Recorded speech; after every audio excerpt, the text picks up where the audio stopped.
Should I do the voice? Sure. Welcome back to the Pokemon Mystery Dungeon Retrospective. Today, we'll not be talking about Gates to Infinity. Instead, we'll just skip ahead to the end of this retrospective and talk about a fan game. Pokemon Mystery Dungeon Echoes of Yesterday. This is a ROM hack released on the 18th of December 2025 by the one and only Noodle New. Noodle New is a big homie. I mean, he watched my CogDisc video and subscribed, and anyone who does that is cool in my books, because that video is horrific. But yeah, I guess I'll just do a little talk about what's happening here. I wanted to talk about Gates to Infinity. In fact, I played the game I think it's 3 years ago at this point. I have everything done besides the actual video, just never got around to it, and I've just been sitting on it for years. And now I'm done making videos. This isn't some comeback. There's just a lot of things that have lined up at this time of the year which has allowed me to make a video. So this may be the last one y'all get for a long time. Just every so often, I see a project that, hey, I really liked and I got footage of it and I want that footage off my computer. And I just want to talk about it. Though if you are curious about my thoughts on Gates to Infinity, I thought it was pretty good. Shit! I don't know why that's a controversial opinion. I thought it had some good ideas. I think I liked it more than Rescue Team. Here I come. Here I come. Despite it having kind of a completely nonsensical plot at points, and the main central gameplay mechanic is kind of a waste of time. I like this game, screw y'all. I honestly think Super Mystery Dungeon took steps back from Gates to Infinity. Maybe y'all will hear my thoughts on it some year, if I ever feel like sitting down and finishing the video. But you know, I need money, so I'm making a game. Nobody's gonna buy it, but I do want to release at least one finished game before I go broke and die. So that's where we are currently. But speaking of Pokemon Super Mystery Dungeon, Pokemon Mystery Dungeon Echoes of Yesterday serves as a prequel to that game, centered around the Expedition Society, a group of pretty important characters from Super Mystery Dungeon. Gonna be kinda awkward talking about this game first, because I don't have any Super Mystery Dungeon footage to show, and I legit played Super Mystery Dungeon 10 years ago, when it came out in 2015. But if you've never played Super Mystery Dungeon, first of all, the fuck? Second, it's okay. This game doesn't require you to know anything, and still introduces these characters. Once again, I haven't played Super in 10 years, and there's not too much I remember about it, but I do remember thinking that these two were gay, and that's gonna be important. This game might actually make you interested in Super Mystery Dungeon. I can't remember if the character writing for this group was this good in actual Super, because I came out of this game loving these guys. That's one thing I love about PMD fan projects. I'm tired of the silent hero and partner. Just give me a group of cool characters to chill around with. I could be with these guys all day. There's gonna be quite a bit to talk about with this one, considering this is the first time I get to bring up the Sky Temple ROM editor that these hacks are made with. But for now, let's just jump in and talk about things as we go. Much like Explorers, we get a nice ambient title screen with Archon, the main character of this story, at the beach. Nothing but the sound of waves, which I like. This is an important location for the story, and it's just relaxing opening the game up and seeing this nice view. The title screen actually changes as you progress through the game too, including more characters from the society. This might be the most bare bones options yet, because there just isn't any.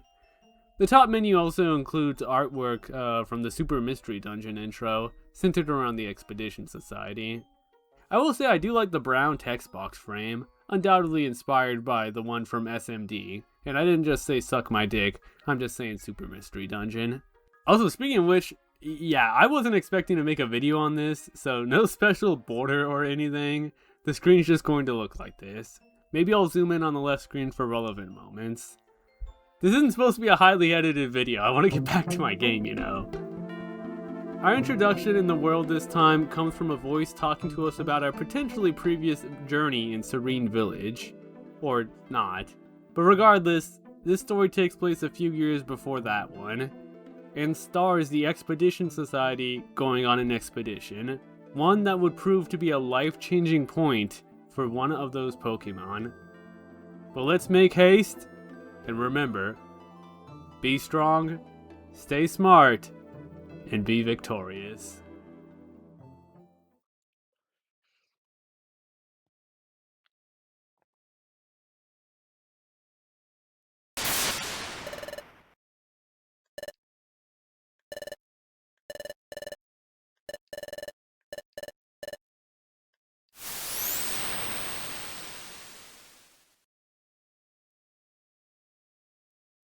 I love this intro. It's almost like a play on Explorers with Grovyle and the hero, but really it's just Archon falling off of Labras's back and getting pulled back up. The crew have departed their way from the water continent and are heading towards the grass continent. And y'all may be like, huh? Which, yeah, this game respects the lore of the series and follows with Super's namings of different continents that the games take place in. In other words, they're traveling to Explorers of Skyland. And yes, it is funny that the grass continent is the one from Explorers of Sky, but the air continent is from Rescue Team. I mean, Rescue Team does have Sky Tower, but we don't have all day to question these things.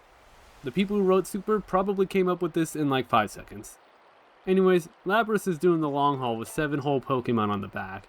Jirachi's just floating along. Also, yeah, this is the Expedition Society from Super. They do just got a Jirachi. Kind of a chiller. Let's do a roll call. First up is Archon. He's the latest member of the group and is the aerial explorer, despite being a bird Pokemon which cannot fly. But he's doing his best regardless. I love this fuck. Like, honestly, Super made me love Archon as a Pokemon. Next, we got Buizel. He's the water explorer, but is just as capable on land. He's strong, brave, a little rash, and has helped Archon out a lot. Ampharos is the chief of the Expedition Society. He's a bit of a silly. I think this game actually captures him pretty well. It's almost kind of hard to describe Ampharos. He's like a different flavor of Wigglytuff, but also just a lot different. Flamboyant, smart, perhaps the shining definition of eccentric. But he's also very empathetic, not self-centered, and as much as he's a leader, he's also just as much their friend. That's one thing I really like about this group. It's not like the guild where everyone kneels to Wigglytuff. It feels more like a group of friends, each with their own roles, and everyone's ideas are of equal weight. Bunnelby is... he's probably like the Corpfish of the group, if you get the vibe. Might be the one you forget the most, but I like him. He doesn't have any strong or overwhelming quirks. He's just a cool, everyday sort of guy. He's a helpful straight man in this group of weirdos. He's normal.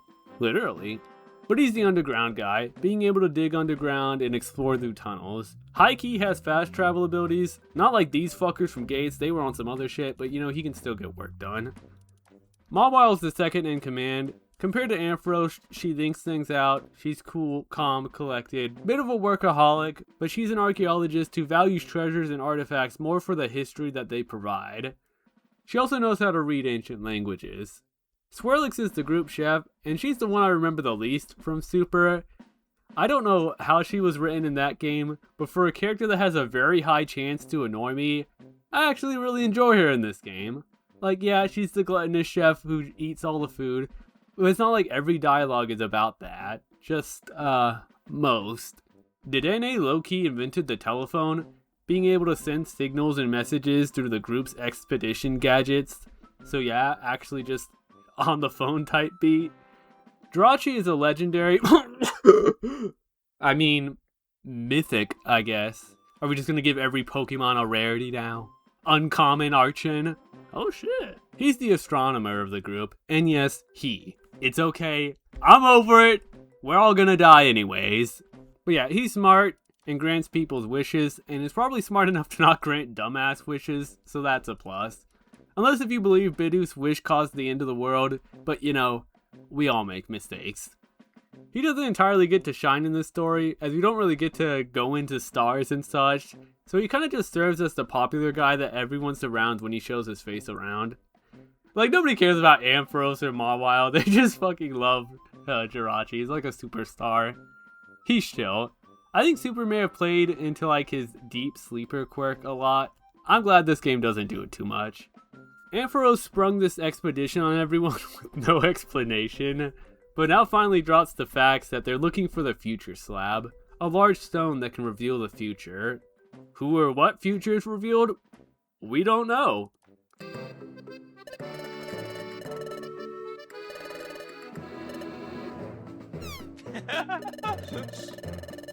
Okay, I need to admit something. I accidentally left my mic on for the recording session of this game, and I had no clue. This is what happens when you don't make a video in a year. But I want y'all to know that this game had me laughing my ass off. I was just so happy to play it. But I'm also mad I left my mic on because it means I don't have clear audio. Just know that whenever you hear my dumbass laugh or cheer, that it's 100% honest. Because I had no clue I wasn't muted. Actually non-consensually recording myself. So yeah, the stone that tells futures seems kinda goofy. I'm not even sure how the rumor came to be, but the group is more or less just exploring the rumor in itself, while also refilling out their map, which got destroyed by Swirlix. I think it also gets destroyed again in Super, maybe by Swirlix. Honestly, I feel like a good amount of Super makes this group seem hella incompetent. I won't lie, I was also laughing at the Archon portraits. My favorite one is the surprised one. I feel like Mew had to hold back, just constantly using it because it's so good. Anyways, we're heading to Treasure Town to get some info and meet up with the guild, which should just be about now, as Lapras says we're hitting land. We say goodbye to Lapras and head inland. Mawile explains the layout of the town. Y'all should know it by now.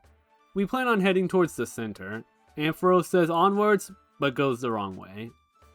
Good job for only using his bad sense of direction one time instead of running it into the ground. Alright, we're in game now. There's a lot to talk about. I'm going to try and space it out. You may have noticed by now a lot of Gen 5 and beyond Pokemon being represented here. That's thanks to the PMD repository, a site where artists draw PMD-styled portraits of basically every Pokemon, alongside giving extra sprites for scenarios the Pokemon would not typically participate in, such as eating. This is used a lot in the Explorers of Sky Temple randomizer, which allows using sprites from the site to fill emotions to Pokemon that typically don't have them. If you're a fan of the PMD style, I highly recommend checking out all the art here, and maybe even commissioning one of the artists if your favorite Pokemon isn't represented. Honestly, at this point I wasn't really fazed by seeing all these different Pokemon here, and maybe that's just because of other fan games like Pokemon Auto Chess. All this to say, Archon's side sprite kinda weirds me out, because unlike other Pokemon, it's not completely sideways. Try not to look at it too hard. Maybe he can't see straight and he has to turn his head a little. Anyways, let's meet some of the people currently in Treasure Town. Unsurprisingly, there isn't a ton of familiar faces. Treasure Town has always kind of struck me as a sort of rest stop, checkpoint sort of town that people don't hang around in for long. Like, there's barely any buildings. Like, are you trying to tell me people live in Treasure Town? Not really. And we see that with some of the characters, such as Feel, a faraway traveler who isn't used to the temperature here and sneezes a lot. Furt on the nomadic life who says he'll be out of here soon. Mawile made the mistake of talking to Team Ebony, returning from Explorers, because now they're interested in the future slab. But you know, that's the risk you take when you ask these questions. I really love the dialogue with the shopkeepers in this game, such as Duskull and Kangaskhan, where Archon mentions that where he's from, they use deposit boxes, which in gameplay are sort of the replacements for storing money and items. Like, those games don't have Kangaskhan and Duskulls, but here, Mew turned it into a bit of a lore reason that the continents just do things differently from one another, and I really like that. There's a good bit of small details like that that really enhance the world of Mystery Dungeon in this game that I just appreciate. I loved Archon's reaction to Chansey's weird-ass service of just bringing eggs to them to take care of. Marowak's dojo is shut down due to the hero and partner of Explorers kind of schooling it. Electivire's services are also shut down, which is fine, because I'm still not a fan of Link moves, and you can't make me! There's no Link moves in this game, but Electivire does help with remembering moves still, but only moves that you learn during this game. Like, you can't learn any moves that Archon may have had, but replaced at earlier levels before the start of the story, as he's level 30 now. Speaking of moves, there's no TMs either, so the purple Kecleon only sells orbs. Everyone else is generally unchanged. Thatu still helps with boxes, but there's no rare items or nothing. You don't get access to Krogunk in this game, or gummies. Everyone has set IQ. We see Dedenne getting yapped on by Noibat, who never stops talking. Dedenne pleads for Archon's help, but he dips out. Swirlix isn't talking to anyone, she's just trying to get some eats. There's a really cute callback at the cliff of Team Rogue, I believe. The guys from Bidoof's Wish, special episode 1, where they're apologizing to Jirachi for what they did to Bidoof, who doesn't even know them, and he's like, can y'all just give me a wish already?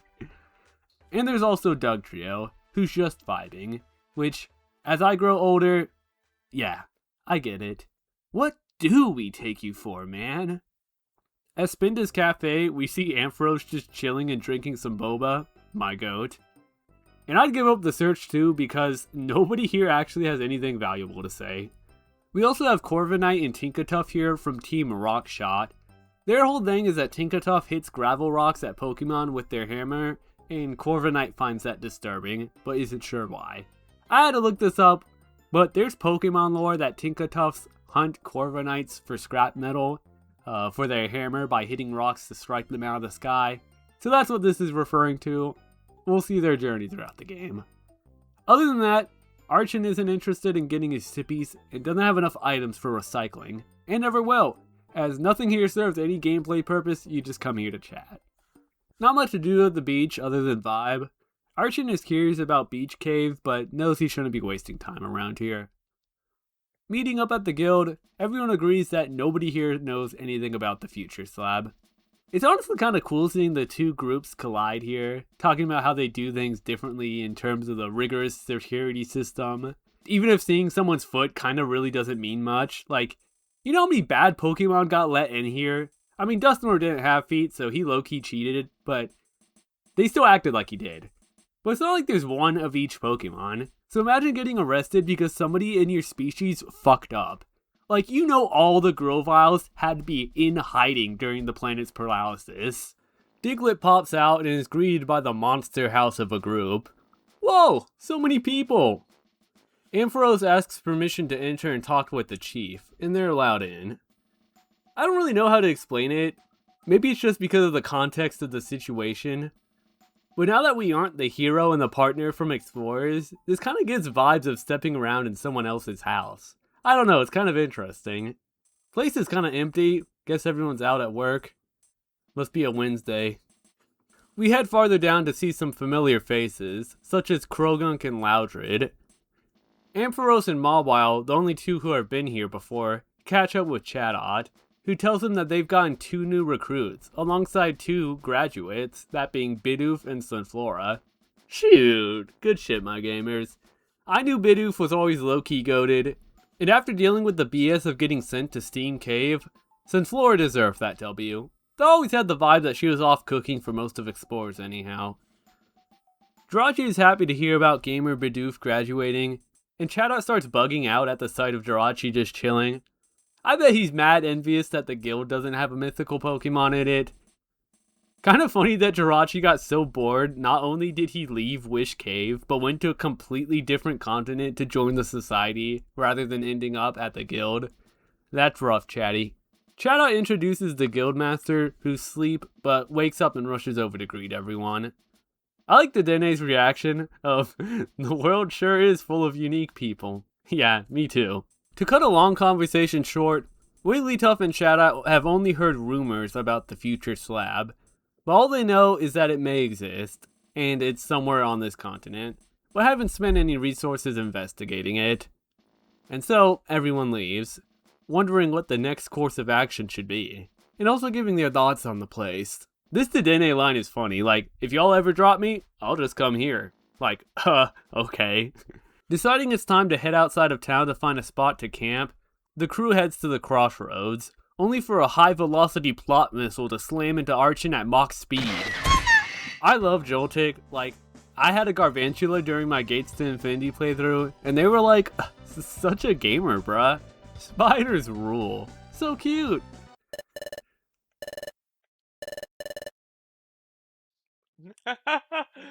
Listen, just let me have a good time, okay?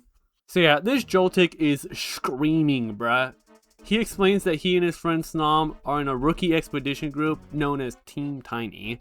They were exploring a dungeon known as Friendly Meadow, and yeah, that really does sound like the kind of place where people would go to jump people at. We just can't have good things in this world. Snom is getting beat up right now by some bad Pokemon.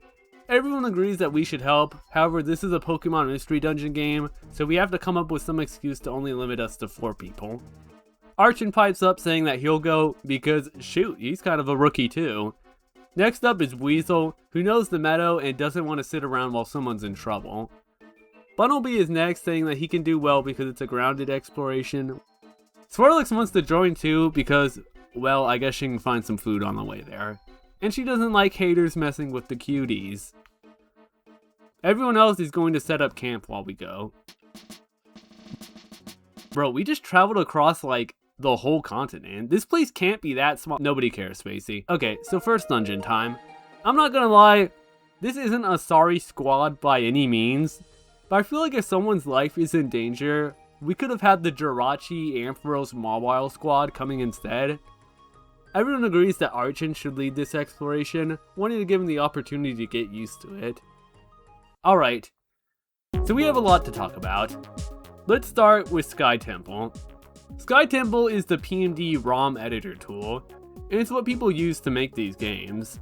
It basically allows you to edit everything, add new Pokemon, music, items, maps, eventing. It's a full ass package. Also linked is the Sky Temple randomizer, which is something I really gotta do someday. It's a very extensive randomizer with a lot of cool features. The Sky Temple Tight. The Sky Simple Tight. That's a pretty good one. The Sky Temple site has a large list of ROM hacks of all sorts of variety. But along with that comes many sort of quality of light patches and script injections that you commonly find in a lot of these games. Like, I didn't think I'd be talking about this stuff with this game in particular, because I was serious about shining a huge light on the PMD fan community. I'll get into it later, but this is basically where the future of PMD lies. But during the WiiWare Mystery Dungeon video, perhaps because I needed to cope with getting Silver Winded and Ominous Winded like 50 fucking times, I was playing Explorers of Heaven/Hell, particularly Heaven because I'm an adult. I was playing on expert mode, and shit, it was kind of fun.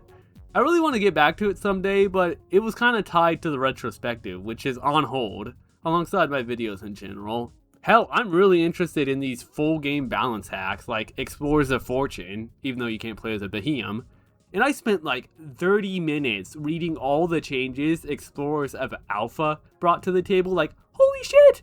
I did not think this game could be changed that much. And by the end of it, I was just sitting there like, so can I play as a Behemoth or... The answer is no, by the way. Behemoth isn't in the hack. I checked. God damn, what do I gotta do to play as my fucker? It's okay, Spacey. Nobody cares. Side note, would you all be down if I did a Let's Play of Explorers of Alpha? I high-key do want to play it, but I don't know if anyone cares enough about me or thinks PMD is that interesting to watch. I'll probably just play it through regardless sometime offline, and then get my vague recollection of it 10 years down the line when I finally finish this retrospective. Regardless, I noticed between a lot of these games some quality of life additions that, after looking at some other hacks, I'm just assuming are in all of them. First of all, it's the move selector. No more set moves. Each of your moves now corresponds to a button. Hold L, select move. This is how it always should have been in Explorers, and it's present in games past Explorers. Next is the push system, coming from Super. I like the headcanon that this is just a technique that water continent people have. Like, the people here don't know about the push tech. Honestly, 10 years ago, back on Super, I thought it was a pointless and annoying inclusion, as now you have to hold down the B button to swap with partners. But in these hacks, I always find it mad useful. Maybe I was young and unintelligent. Maybe it's because Super only has 3 party members max. While the more obvious use is to push people away to tunnel in monster houses, I got a lot of value from repositioning party members from afar, so they could join in on the fight. Avoid getting sniped. There's so many scenarios where this is just useful. thanks to how much control it gives you. You'll see me use it a lot. I was a little sad at first to see this mod not include the whole being able to control each party member individually like I had experienced in Heaven. But I think for reasons I'll explain later, and there's some other quality of life things you'll see, such as inventory items having icons, animations for letting you know when a move no longer has PP, and probably more I missed out on. You'll notice some new things too, such as me having wands from newer mystery dungeons, which are projectile attacks that can cause different effects, pretty similar to orbs or I guess throwing a seed, but they're single target and they're stackable, alongside some new moves and types, such as Swirlix being a fairy type and having fairy moves. So let's talk about our current crew. Archon is a flying rock type and is a very capable Pokemon. He learns some great moves while leveling up, which by the way, this game doesn't use traditional learn sets. Characters each have their own unique moves they learn that's not tied to the Pokemon's traditional learn set. Like Archon should have acrobatics by now, but he gets that later in this game alongside other moves. This applies to just about everyone. I like it. It gives leveling more meaning to these characters, and I think a lot of Mystery Dungeon mods don't care about normal Pokemon, and they balance the game by changing Pokemon's learn sets, like when they learn certain moves and stuff.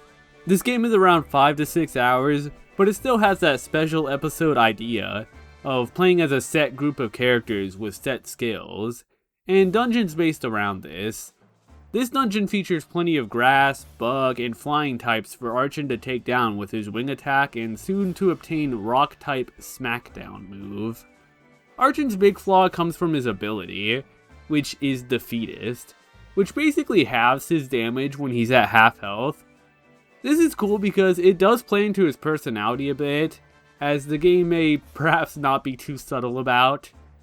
But as an ability, these are typically good things. I mean, granted, I had the sexist ability back in Explorers, but in this case, this ability is just terrible. There's nothing good about it. However, Archon does thankfully have Roost to heal himself, and he does start with the IQ ability that lowers his offense by 1 level, but increases his defense by 1 level. I think that's a sucky IQ ability though, so I just disabled it. I like to think Defeatist is a good reminder to heal instead of just bashing your head against the enemy and dying, because that's honestly Buizel's job. Buizel died so often for me, it kind of felt in character. I'll explain that in a bit.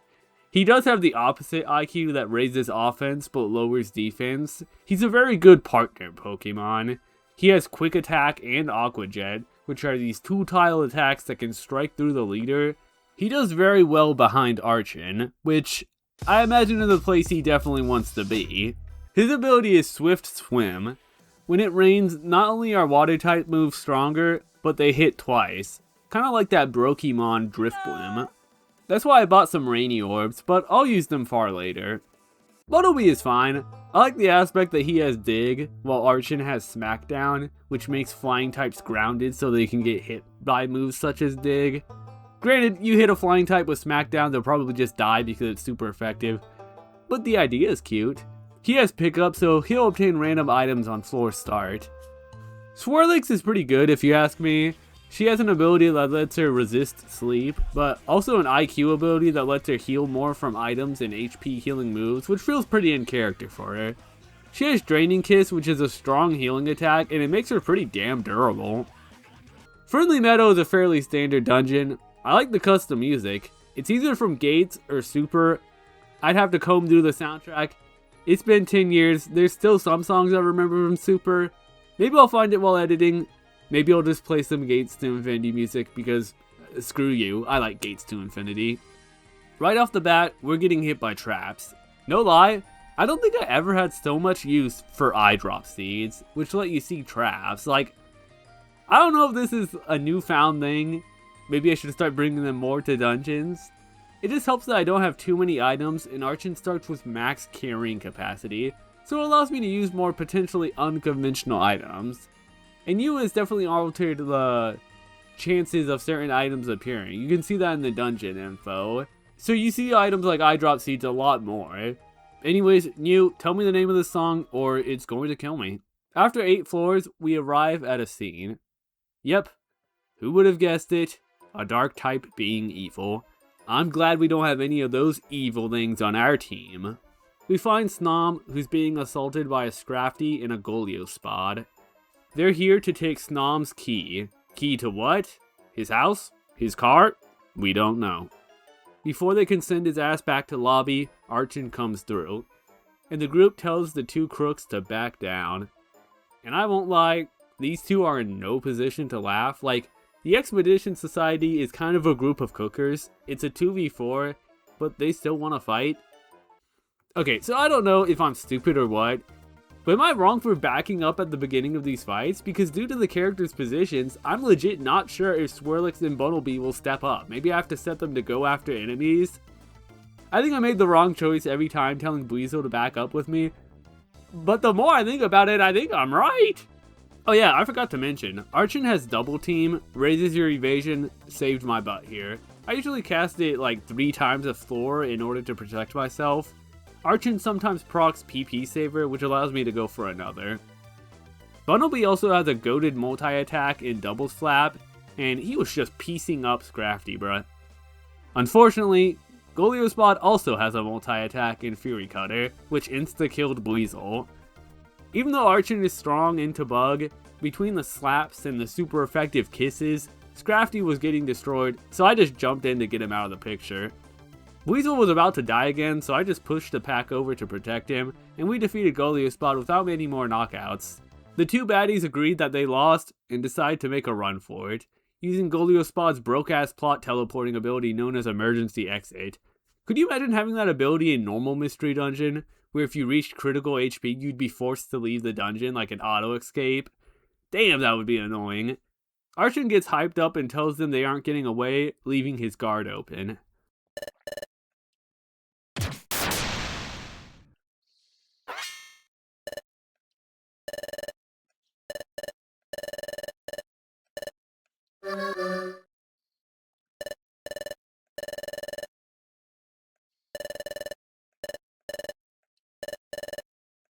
Weasel's alright, but Archon knows he fucked up.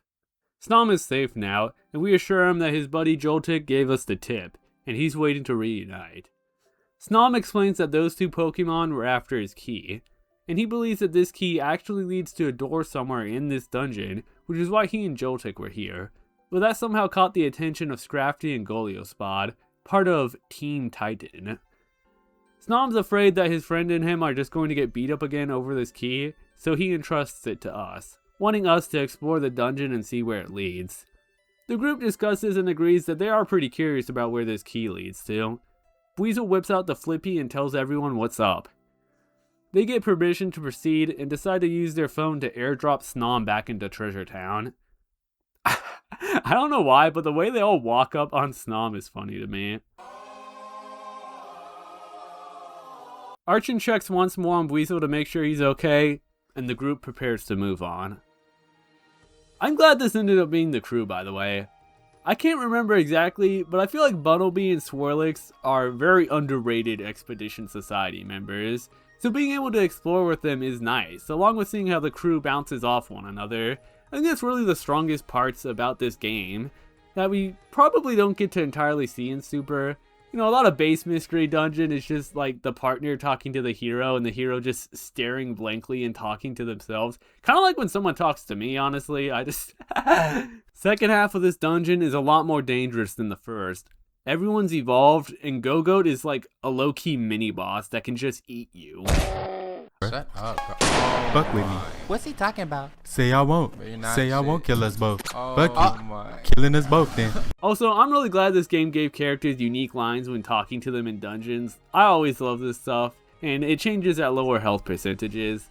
I love Weasel being at low health, like, I need to be stronger so I can protect Archon. It's cute. Okay, who the fuck invited Vanillix here? I'm not a Vanillix hater, by the way. Gen 5 haters are mad corny. That one had the best designs. But it's like, this random ass ice type in this grass dungeon just to screw over Archon? That's an op for sure, bruh. Get a life. Floor 15 of the dungeon takes us to the room where we can use the key. which is an actual item, by the way. Like, I wonder if you can lose it by dropping it or something. The door opens to a teleporter, leading to the dungeon known as Crystalline Maze, all the way over here. Hey, I got this one. Sheer mountain range from Super Mystery Dungeon. Yeah, so we got this ice-looking dungeon. Everyone's pretty excited to explore this never-before-seen or explored dungeon. Swirlix wants to give it a name, and Archon's just like, Crystalline Maze. Everyone's like, what? And he's just like, when I saw the place, it just felt like Crystalline Maze. Absolute truth. I don't know if I'm missing something, but I think this is like the most Pokemon Mystery Dungeon dialogue I've read.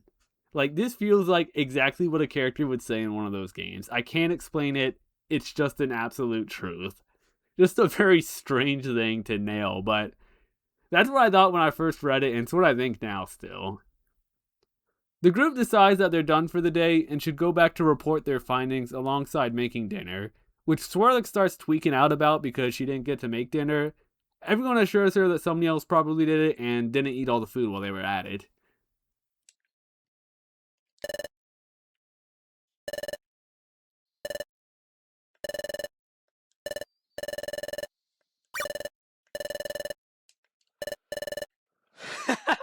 Arceus, take me with you.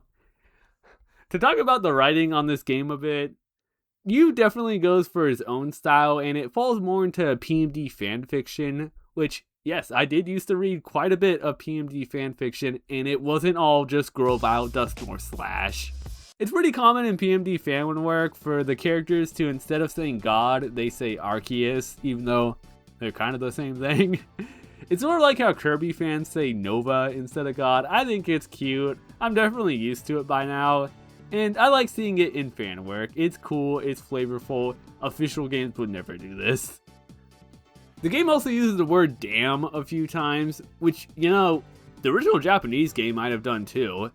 Maybe it's just exposure bias, but I've experienced quite a few pieces of media with younger audiences in mind from Japan that more freely use cuss words, so maybe this is hella authentic. I think I saw news saying that he wasn't aware that damn wasn't a word used much in English, because he isn't a native speaker.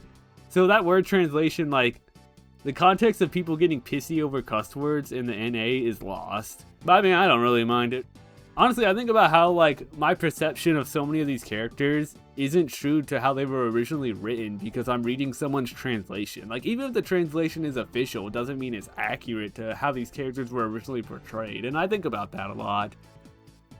One thing I'm not the biggest fan of is how much this game uses similes involving Pokemon. Maybe it's just because it does the PMD thing where it highlights the name of the Pokemon. I don't know what it is I don't like about it. It just feels kind of forceful.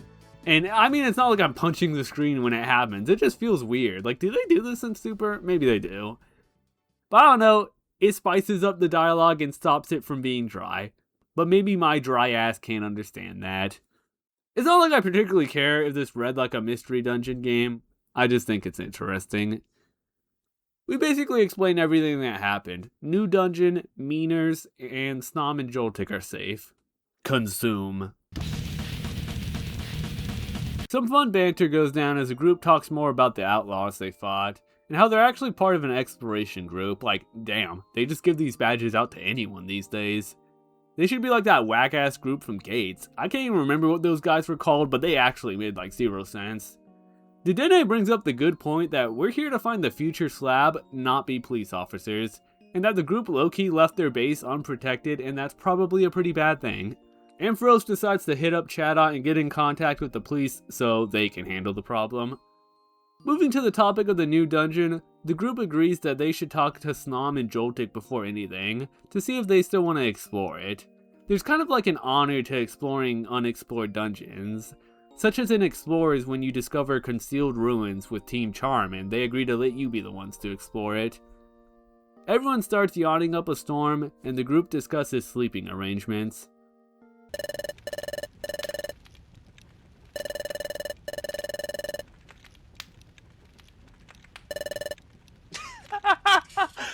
Bro, he came out so sudden with it, like, he's not even hiding it. With everyone choosing their respective tents, we go to bed. Okay, so I'm not even joking. My head nearly exploded when I saw this background. I immediately recognized it from Earthbound, primarily as the tents you go into for the group of people looking for Tessie. I recognized this because that was a neat part of the story for me. So much so that I had a whole plot point in Bot Sound about this random character you find in a tent looking to photograph a monster. I don't know, something about this moment always stuck with me. Cool morning Loch Ness Monster vibes. Anyways, yeah, the sprite difference here is not subtle and pretty funny. The two chat for a moment about the day. Archon hits Weasel with the I want to tell you something but never mind, and the two decide to go to sleep. Slump. Double slump. A few hours later, Weasel finds Archon is no longer asleep and follows him to the campfire. Weasel asks what's up, and after some hesitation, Archon admits that he feels bad for being careless and causing Weasel to get hurt. Weasel assures him that the attack wasn't painful, and even if it was deadly, he would have been fine protecting Archon. Archon is confused, but Weasel tells him to have trust in his teammates and friends. Protect them while they protect you. Reminding Archon that he is his friend, and that he did a great job leading the expedition today. Archon talks about his past and how he was raised to believe that he would never accomplish anything, which, yeah, I fucking feel that. And all it takes, no matter how hard you try, is one chip in the armor, one mistake, to suddenly get dragged back to that moment of believing that those shitty people were right. Weasel tells him that he's going to conquer those barriers someday, something that I've been told before, but he comes up with a plan. That for this expedition, he'll be Archon's partner, following him around and supporting anything he wants to do, with hopes that by the end of this expedition, Archon will be someone who can love himself and be confident. Archon said he would love that, but Weasel lets him know that he needs to be okay with being helped, which I feel like is a very vital and underrated line, as I am someone who always gets very uncomfortable when it comes from getting help from others, even if I desperately need it.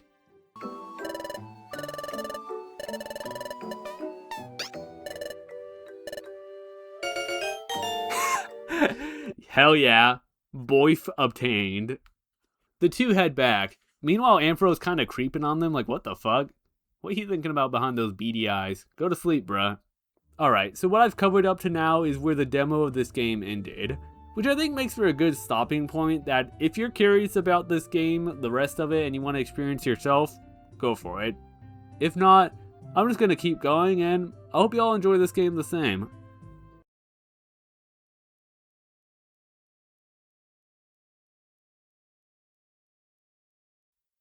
God, I mean, dear Arceus, I can't get over this tent. Sorry.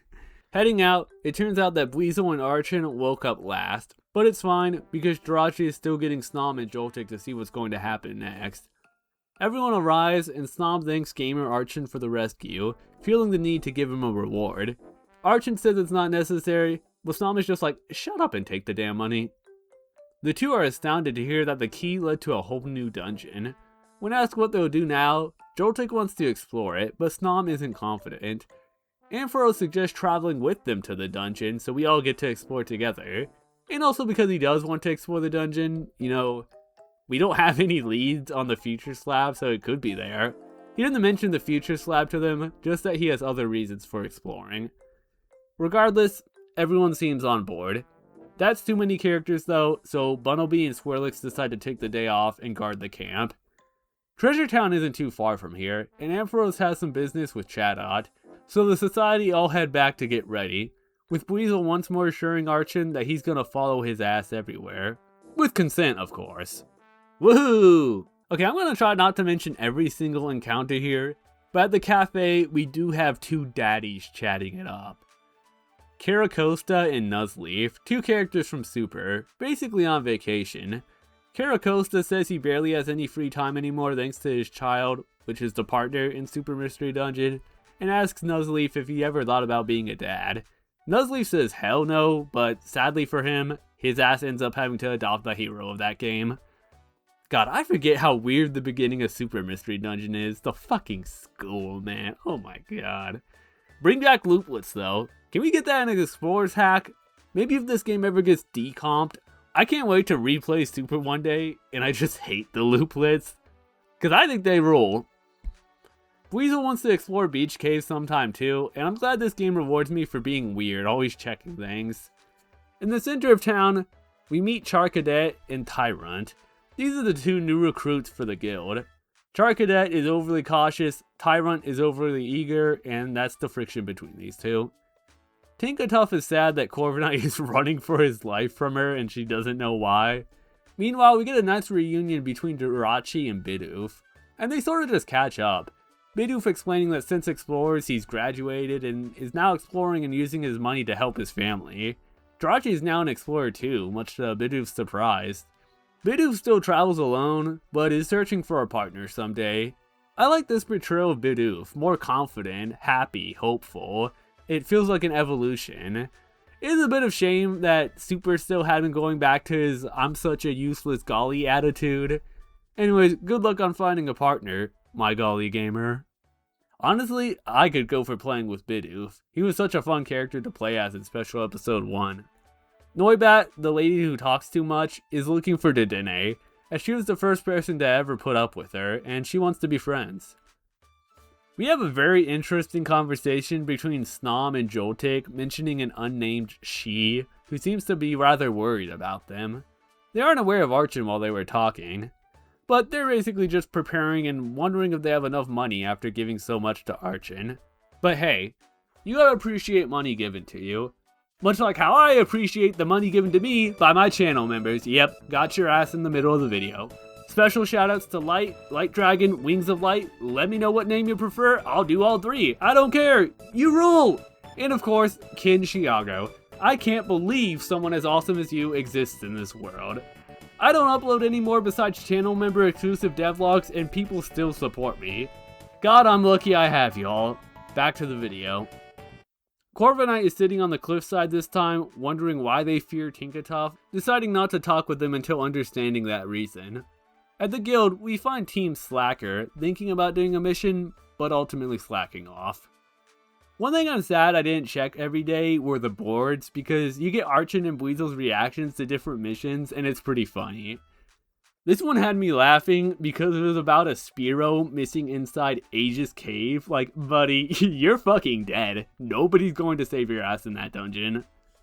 The Outlaw board has Weasel referencing Krokorok from Super. And yeah, I had to look that character up. It's been 10 years, I can't remember everyone. We listen in on Chatot, Dedenne, and Ampharos. They're basically reporting Team Titan to Chatot so you can get the police involved. Ampharos also tells Dedenne to give that to Chatot. Not saying what it is, just that. This is almost a really stupid way to try and not give away a plot reveal later on. But the fact that it's Ampharos doing it makes it kind of work, because him being so mysteriously dramatic about something as silly as this feels in character. We can't go down the ladder, by the way, and that'll stay true for the rest of the game. So I hope you enjoyed the 2 seconds of Krogunk you saw. I did. Alright, I did all my shopping, so everyone meets back at camp. With the crew ready, Archon and Weasel lead the way and show everyone where Crystalline Maze is. The group is pretty surprised how far this dungeon is from the Meadow, but Ampharos is just like, this world is so quirky. Alright, so how are we going to divide up this team this time around? Well, Ampharos already has things sorted out, with Archon hoping he doesn't get separated from Weasel. Adorable. We have Team 1, Ampharos, Mawile, Joltik, Snom. Team 2, Archon, Weasel, Jirachi, Dedenne. And not gonna lie, pretty good job. These are some solid squads. And of course, we can communicate through our expedition gadgets, if needed. Joltik is amped up for the dungeon. Snom is in the back checking for ops. Jirachi lets us know that he's better than all of us, so if we're ever in trouble, let him take care of things. Weasel calls Cap, but sorry buddy, you're like 9 levels below Jirachi. Simmer down. Also agender, but uses he, him pronouns. I know someone like that. That's pretty cool. Also, I could drop this at any time, but I'm not the biggest fan of this white text on white background for the party screen. I mean, it's still readable, but it's a tad straining, and I kind of question the choice to go with white. Like, when I think of Super, I think of the brown background, which I feel like would work better with, like, the brown text box already in the game. Or maybe just gold or brown in reference to the Expedition Society's badge. I don't know, I just don't see the thematic reasoning for white. Maybe it's a Sky Temple limitation, maybe there's a certain setting on Super that makes it white for like the bottom screen. While Jirachi and Buizel argue about who's stronger, Archon and Dedenne argue about who's more useless, but Buizel says they're both gamer excellent. Archon is worried about embarrassing himself in front of Jirachi and Dedenne, but Buizel lets Archon know that he's gonna do great this time. Ampharos is curious to see what's in this dungeon, believing it's locked for a reason. Archon pessimistically states that it could just be nothing, and it's probably not worth getting your hopes up. But Ampharos argues that hope is one of the most important factors when it comes to exploration, and if you aren't being hopeful, then why even bother exploring? Buizel agrees, so Archon cheers up. Mobile comments that it's a shame they don't have any fire types for this dungeon. Buizel suggesting that maybe they could recruit one so they could have a specialist for dungeons like these. Fire Hero Cannon and Super? Now I feel obligated. Also, listen to the music here.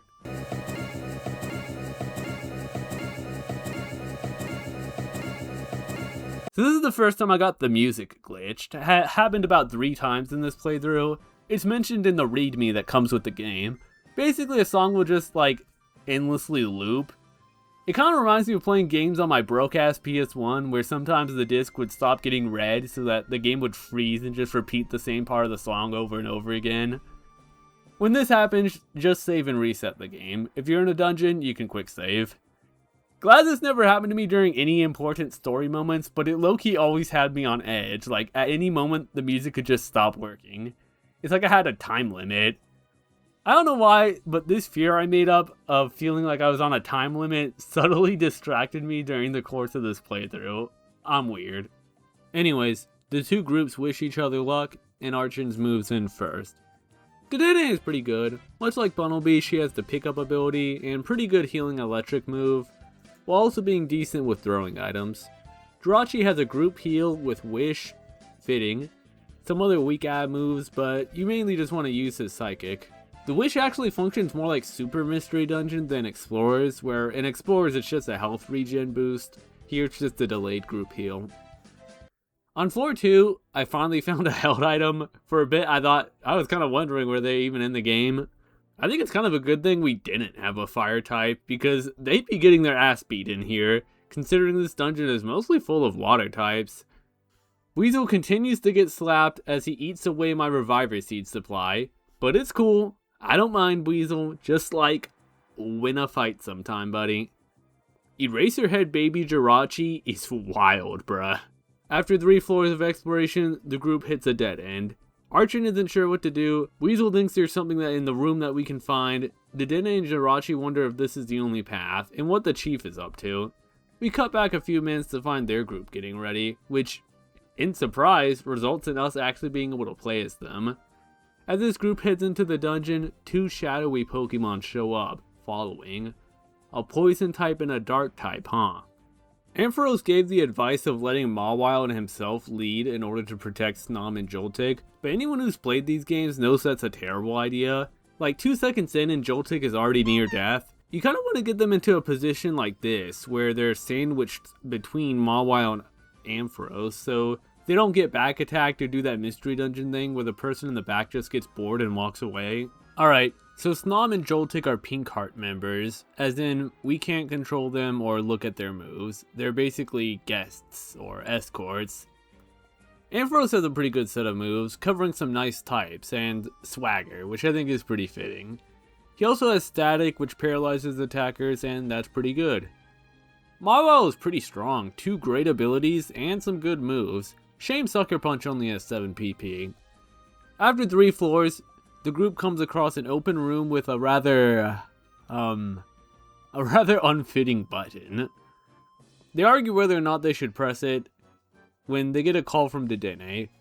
The group makes the connection that maybe the button Ampharos' group found can help out with Archon's group, and it does, with Mawile believing that this dungeon may be made with the idea of 2 people cooperating, agreeing to keep in touch in case one group gets stuck again. Joltik and Snom are amazed by the long-distance communication and question where they got those gadgets. However, Mawile and Ampharos tell them that that's not really information they want to disclose to others outside the group. The game lets us know that we can now switch between the two groups, though we will have to progress with both groups anyhow.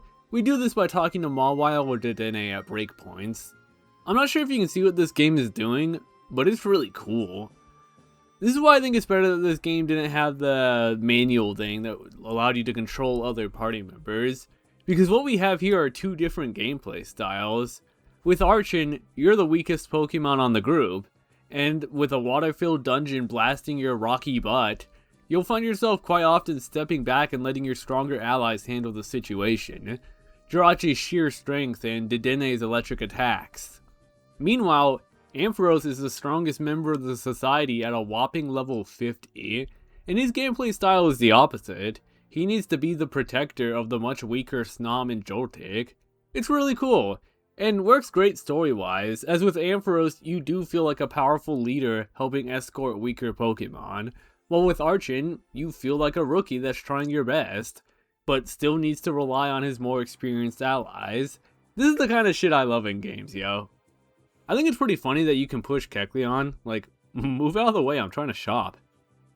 Anyways, a few floors later, we come across this room with crystals lined up, the group believing that it's their turn to help out the others. Before dealing with this, I switched back to Ampharos' group to catch them up. It seems like only Ampharos' group has to deal with the sandstorms. I think this is probably due to Hippopotas's ability. God, bro, you don't know how much I'm struggling looking at the names of these creatures. But, yeah, it's kind of annoying. But yeah, a few floors later, the group is locked out. So, what's this crystal puzzle about? Well, they may look familiar to you.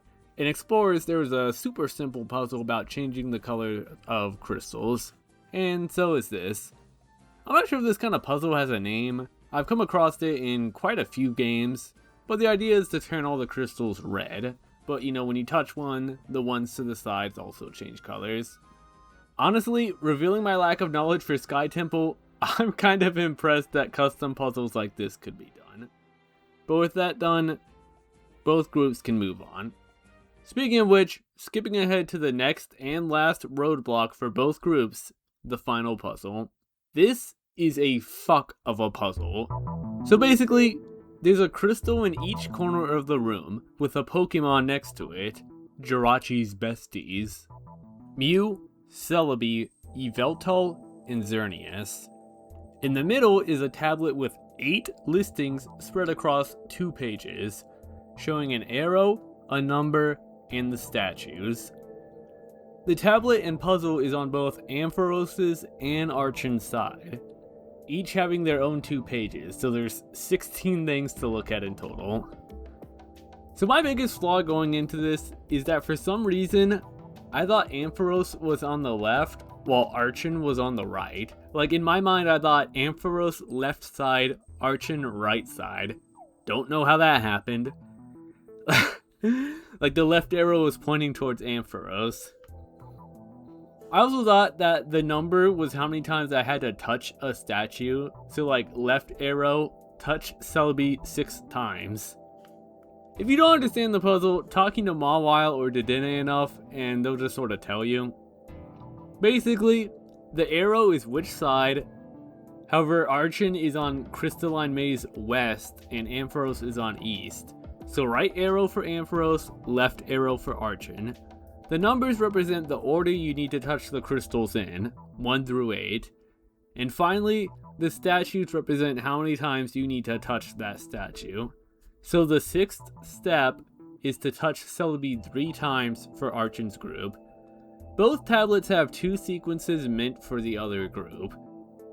Not sure if I explained this well. This took me 30 minutes. Don't test me. I'll fail. With both paths opened up, I decided to start with Ampharos. Floor 14 marks the end of the maze. We arrive at this rather pretty and open area with 3 tablets displayed.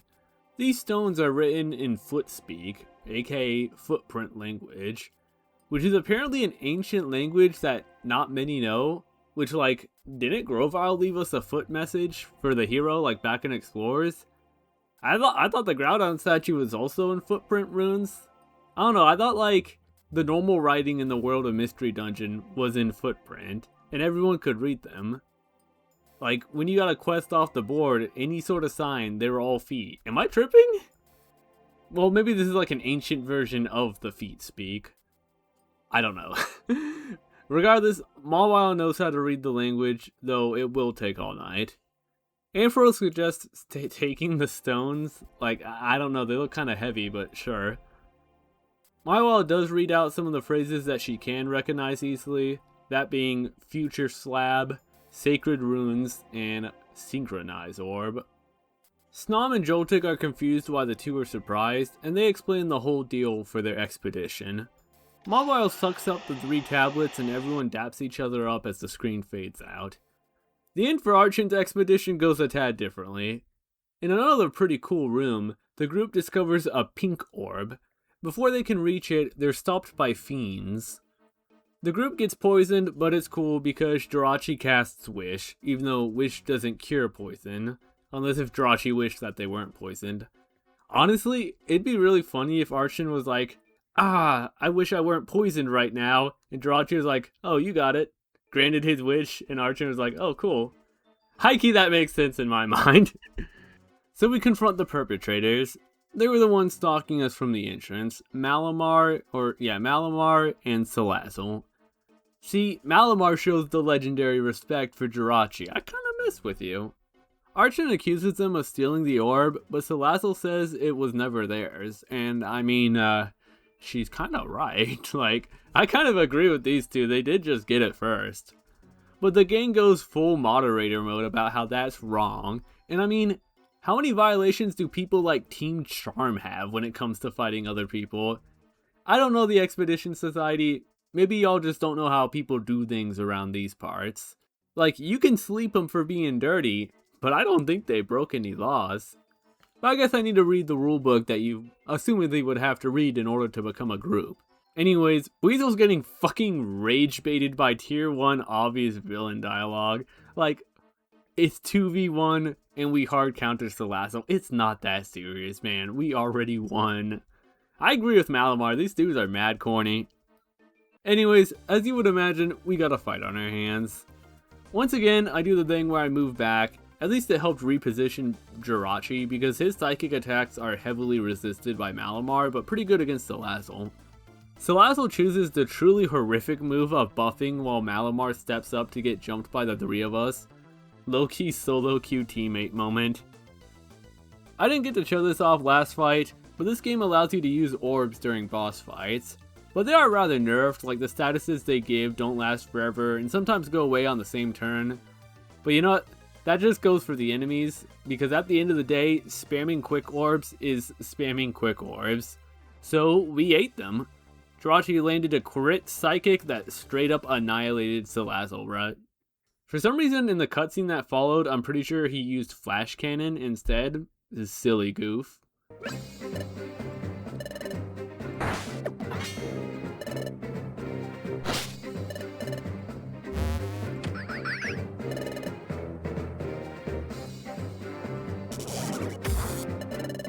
What is this actual fight scene going on? Like, this rules. Anyways, the two run off, going to regroup with Scrafty, revealing that they are part of Team Titan. Everyone seems okay after the fight, but upset they let the two get away. Yeah, y'all kind of throwing, bruh. In the first of thankfully only 2 flashbacks, the gang pieced together that because Team Titan were trying to get the key from Snom and Joltik earlier, the fact that they know their names, and they know where this dungeon is, suggests that they may be getting spied on. They decide to keep the orb, believing Mawile may know what to do with it, and call the second team up. They explain what happened, and Ampharos tells them to meet back at the camp. Ampharos also invites Joltik and Snom back as well, seeing how there's a dangerous team lurking about. Meanwhile, Weasel starts a group compliment sesh on Archon, and you know what?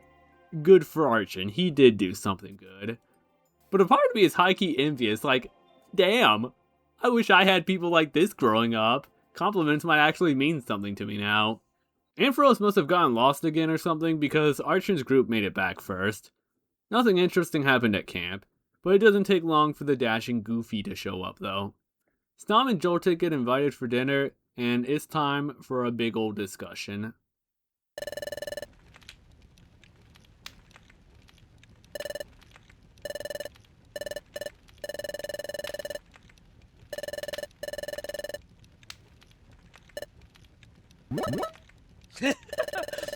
That was a good one. So they kind of just recap to each other what happened. I think the idea is that the dungeon can only be solved by 2 people at minimum working together. And that's interesting because it's like, it's actually just only people with cell phones that can solve it. Like, how would any other group know what to do without communicating through each other from like across the map? Exception being if you're like a super psychic, like how Zatu could communicate telepathically to others. But dude spent his life sitting on a cliff looking at the sun, and then he became an EA employee, so he's just kind of on a different level.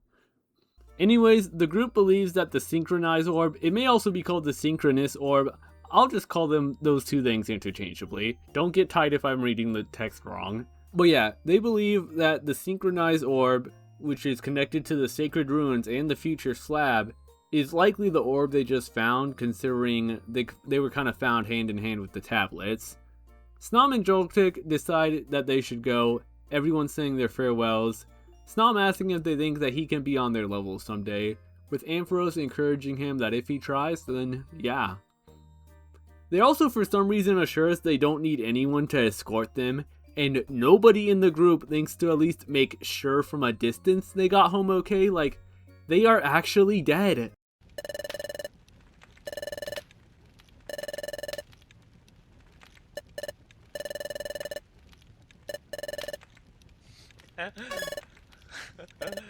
I don't know, I'm so easy. Weasel flirting with Archon and getting him all flustered is fucking adorable. I'm almost upset that I got the audio of me giggling, clapping, and kicking my legs at this shit, but it's so cute. I love gay people! Let me consume the fluff. Everyone decides to hit the hay, as our next course of action is waiting on Mawile, who's about to pull a meanie all-nighter to get this translation done. Back to the Earthbound tent. The 2 are having a pretty happy conversation, satisfied about how the day went, with both being very glad to form this partnership together. Archon even saying he wishes these days would never end. But then Archon kills the mood by saying that when they get back home, he's going back to working alone. Weasel says it isn't necessary, but Archon feels like he's chaining Weasel down from the things he wants to do, and feels like he's hogging Weasel all to himself, which is selfish. Weasel kind of agrees, breaking up their partnership after the expedition, even if he isn't just doing this out of obligation. But alas. Well, that was a mood kill. With everyone asleep, except Mawile, we cut to the Titan Tower. Scrafty and Goliospot are impatiently waiting for Malamar and Salazzle to come back. The 2 report what happened, Salazzle seeming to know the synchronous orb by name. They're on some real let the games begin type shit, playtime is over head ass. But they're ready to bring out the big guns, with a plan specifically targeting the weakest and most naive member of the group, Archon. Though knowing what their plan is now, I feel like it'd probably work on just about everyone but Ampharos, Mawile, maybe Dedenne, and maybe Jirachi. Regardless, they kind of vaguely talk about their plan for a bit, before the arrival of the biggest baddie of them all, their leader, Uga. Wonder who that could be. The next day, Archon is ready to go. Meanwhile, Weasel is hyper-bummed because he kinda got friend-zoned by someone who didn't even know he was friend-zoning him. Outside, it turns out that Archon and Weasel aren't the last ones up, as Jirachi is getting that hottie 8-hour plus, and Mawile is fucking cooked from taking an all-nighter. I also hope my body will one day defeat the biological need to sleep. Maybe eating food, feeling pain. I just want to be a robot for real. Like one of those cute Mega Man object robots with like the black eyes peeking out. Maybe like Cold Man, but I'm a trash can or something. Ah, the life. Sorry, I got lost for a moment. Anyways, Mawile says there's no time for sleeping, as she's deciphered some absolutely urgent news. The whereabouts of the future slab.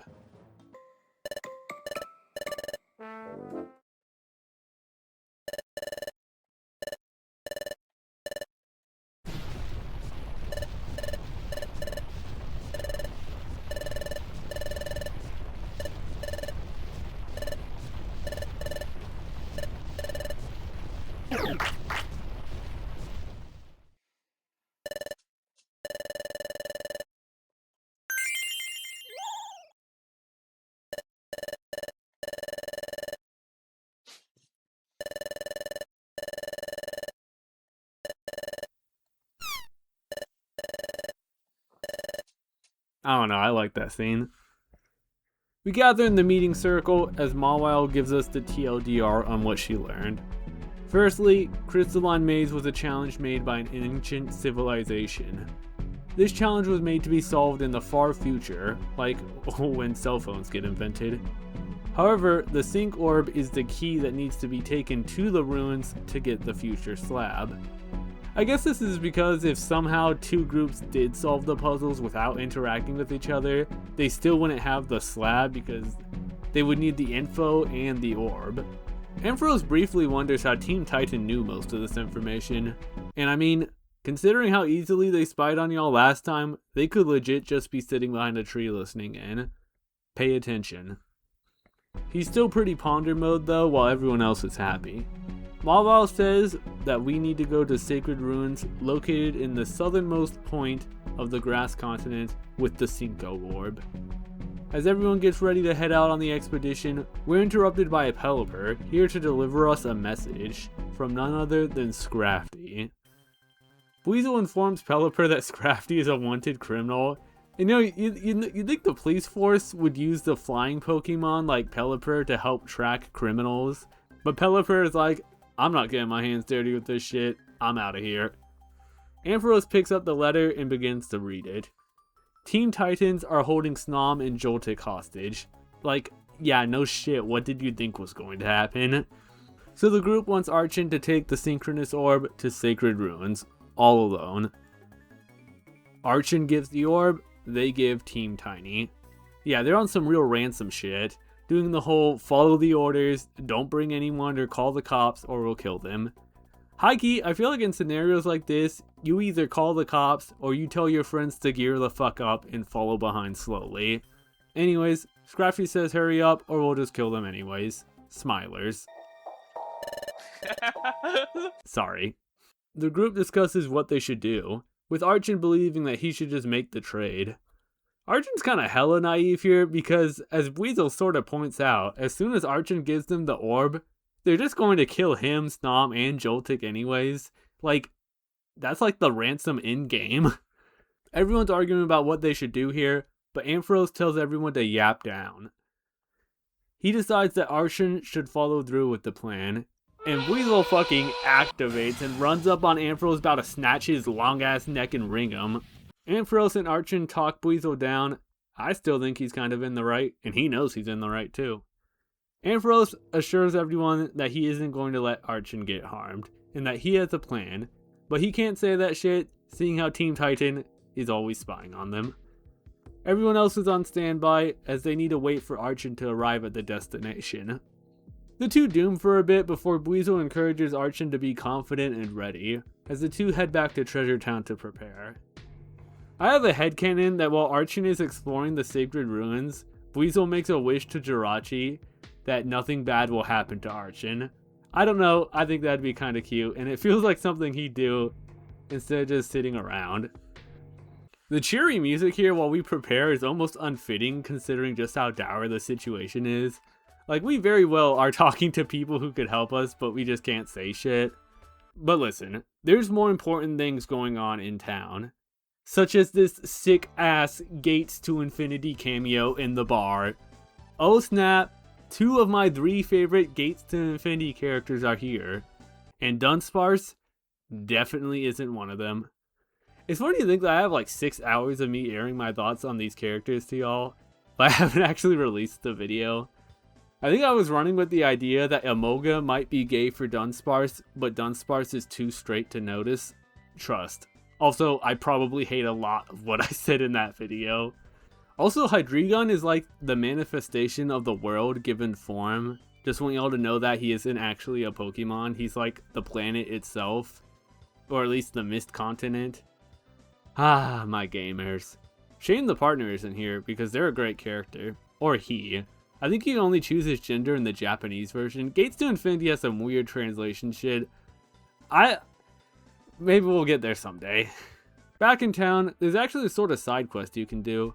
Synflora is here, saying that she came to visit because she heard Bidoo's friend Jirachi is here, but she can't find him. Near the guild, Jirachi is steaming, and is about to crack and storm into the guild, telling them everything that's happening. but Archon tells him not to. Needing a distraction, Archon brings up that one of Meadow's friends wants to meet him in the middle of town. Upon revisiting the town, we see the two talking. They're having a giglum of a time, as Sunflower details some story elements from explorers. A part of me wonders if there's like lore books in this universe writing down the events that happen and the heroes and the popular teams that rise from it, or if it's all just word of mouth like how Team Raider was. This game touches upon it in a bit, but it also seems like this world is so disaster prone that there's just so many unknown heroes. Maybe that's why fan games are so ripe. Sunflower hands us a reviver seed to help us in our mission. This was a cool little out-of-dungeon side quest. I wish explorers had more of this. Bumblebee is high-key the only fucker trying to help Archon here, as he bought us a pair of the one, the only, the godlike Speckies. A truly goated item that gives you a ton of dungeon info, and he wants to give it to Archon. But Archon's dumbass would feel bad about taking it from him for free. Like, bro, you have pretty good chances of dying today. Just take the damn glasses. But no, Archon wants to pay 4,000 poke for it. My ass does not have 4,000 poke. I had to basically sell everything to get these glasses. Like, couldn't we have just told Bumblebee we'll put his name in Archon's will? I hope you're not expecting to go back to your house or to your car, Archon, because I sold those too. Regardless, the specs aren't even that great on Archon, because the very dungeon I get to use them, his ass learns acrobatics, which is a move that does basically double damage if you aren't holding an item. So with Archon, you have to keep putting on and taking off the glasses, like the sun keeps going in and out when you're trying to go for a walk. Also, on that same dungeon, I saw a Pokemon pick up X-ray specs off the ground. So I don't know if this was really a good purchase, but at least we can die with the swag. Oh my god. On the cliffs, we find Corviknight and Tinkatuff. Corviknight wants to be alone, but Tinkatuff doesn't understand why, seeing how good they are exploring. Corviknight says it's not her, it's her hammer. Tinkatuff brings up how helpful the hammer is, such as when she totally demolished that group of Swellow with it, and Corviknight starts fucking screaming. I like these two, they're very cute. I hope they can work their problems out. Anyways, let's go die. Back at camp, Archon takes the orb, and the group tells him to be cautious and okay, regretting that they can't help much more. Before leaving, Ampharos hands him something that we aren't allowed to see or know about, probably because they're getting spied on. Which, if I was part of Team Titan and I saw that shit, I would immediately say take out Snom and Joltik. Like, Ampharos could have, like, stuffed it in a cookie or be more discreet about it. Maybe an apple. But it's okay.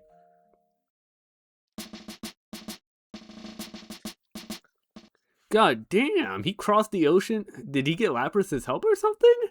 Yeah, I know, I'm the only one who points this shit out. It's fun. So Archon makes the trip of his life and ends up at the ruins. Like, finally, I'm here. Any facade of him being brave crumbles rather immediately, though he knows that Snom and Joltik are probably a lot more scared than he is. Though now that I think about it, they really don't have any proof that Team Titan actually captured Snom and Joltik. But you know, oh well. Song playing here is Revelation Mountain, a song I definitely didn't forget, just for how on the nose the title is for that moment in Super. And well, there's about to be a pretty big revelation coming up. I'm sure some of y'all may be able to guess what that is, but for now, let's head in. Yeah, no joke. First enemy I defeat after putting on the specs, I learn acrobatics. This shit is like a cruel joke. I feel pranked. And I don't know who to blame. But acrobatics is an OD move. It's what makes Archon very strong. The only thing holding him back from using it to just one-shot blast everyone is PP, so bring in a lot of max elixirs. That doesn't mean this dungeon is free by any means. Like, take a look at this.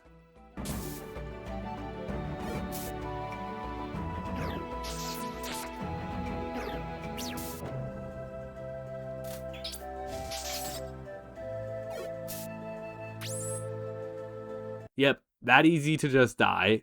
Minichino? Man, I fucking remember struggling to say this Pokemon's name when I was reading the script for Gates to Infinity. I had to look that shit up like 8 times. Yeah, this DNI Pokemon, warp it away, attack it from afar, try not to fight it due to sleep. Also, yeah, you are seeing me die again right after that due to Porygon giving me paralysis.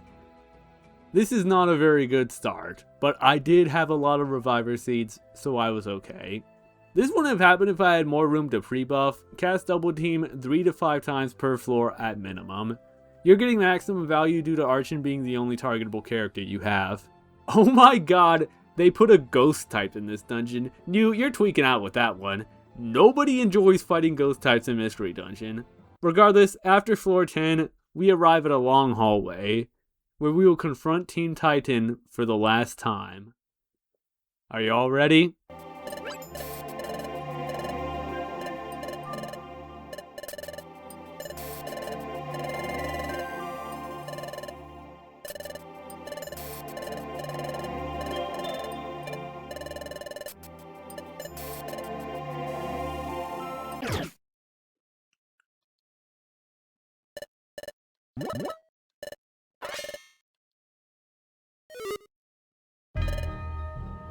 Yep, the last 2 members and leaders of Team Titan are Joltik and Snom. Archon is speechless as the rest of the crew shows up.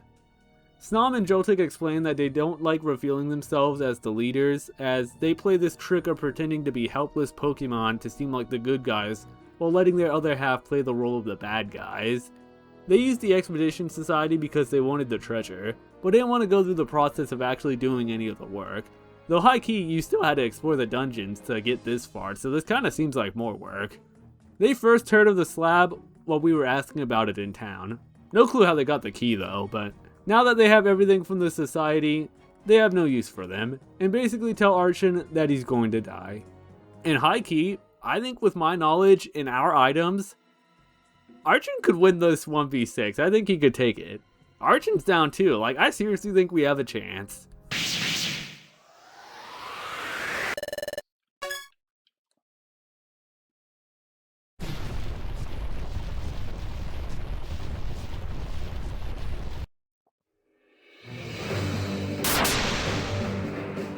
Okay, fine, y'all can come in with the clutch.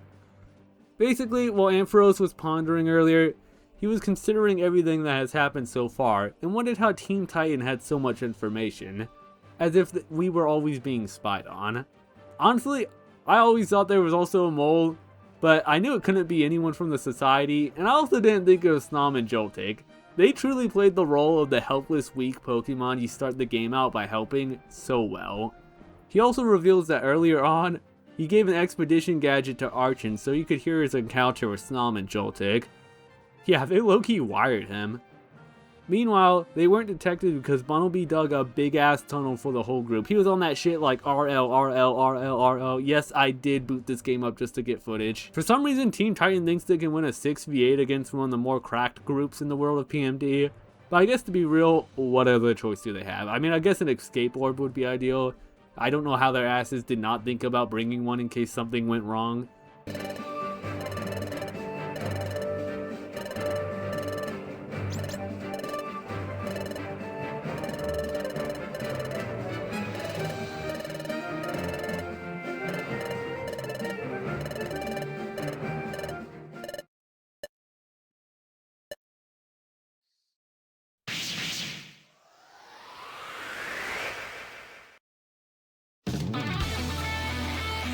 You know, I was wondering when this song was going to play. This is like the rock version that plays when you fight Jirachi in Super. Weasel joins your party for this fight so you can re-edit his moves, and if for some reason you had the foresight to bring rainy orbs to this fight, you might as well use them. I was just orb spamming and letting everyone else take care of Team Titan. Probably should have backed up though, because Archon is positioned in a 1v2 against Snom and Joltik, which while they may be bugs, they're also ice and electric. Luckily, they just started biting my ass, and ate a Reviver Seed too, which is a shame, but I have plenty of them. This ended up being a better position. As per usual with any battle in this game, Weasel dies. Everyone else can handle their 1v1s for the most part, so I just spammed quick orbs until everyone had like 80 turns. This fight is supposed to be easy. With the group defeated, Weasel splashes that orb from Joltik's hands, and Archon gulps that bee like The two start bugging out, but Ampharos stops them. Scrafty asks Goliaspot if he can use emergency exit, and maybe in the mystery dungeon world that works on the full party, but that's not how it works in the mainline games, so I like to think that they're just using escape orbs and naming it like it's a secret move. I like this speech from Archon here, where he says even though he got played, he isn't going to stop caring or helping others, and will always put his trust in them. Joltik and Snom start Doomer talking like they belong with Muna's group from Gates, before whipping out a flashbang. What the fuck?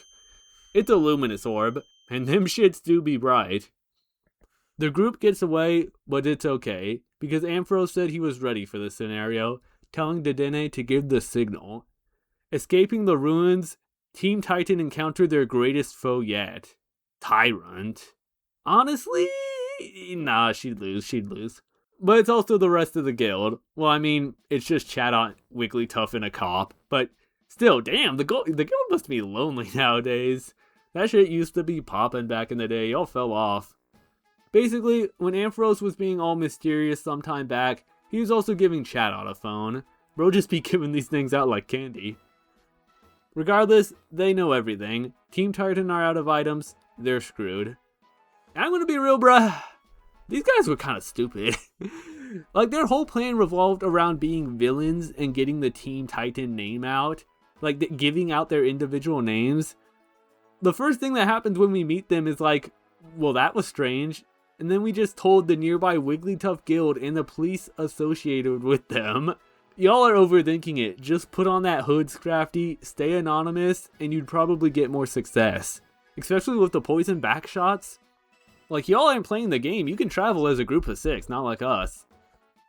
And I mean, yeah, it almost worked. But even if Amphros didn't solve the case, they were still going to go protect Archon.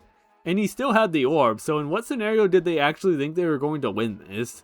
They couldn't actually kill Snom or Joltik. They didn't have any leverage. Also, I'm not one of those people who, like, get mad that the villains aren't super geniuses. I'm not critiquing the story here.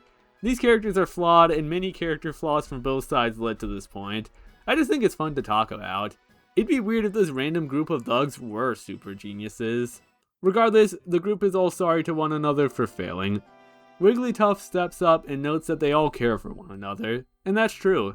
Back when Joltik and Snom were in town talking about her, they were being genuine when they said that Salazzle was being worried about them. They did not notice Archon in that conversation. Wigglytuff tells them that this isn't the end, and that the group can change. Because after all...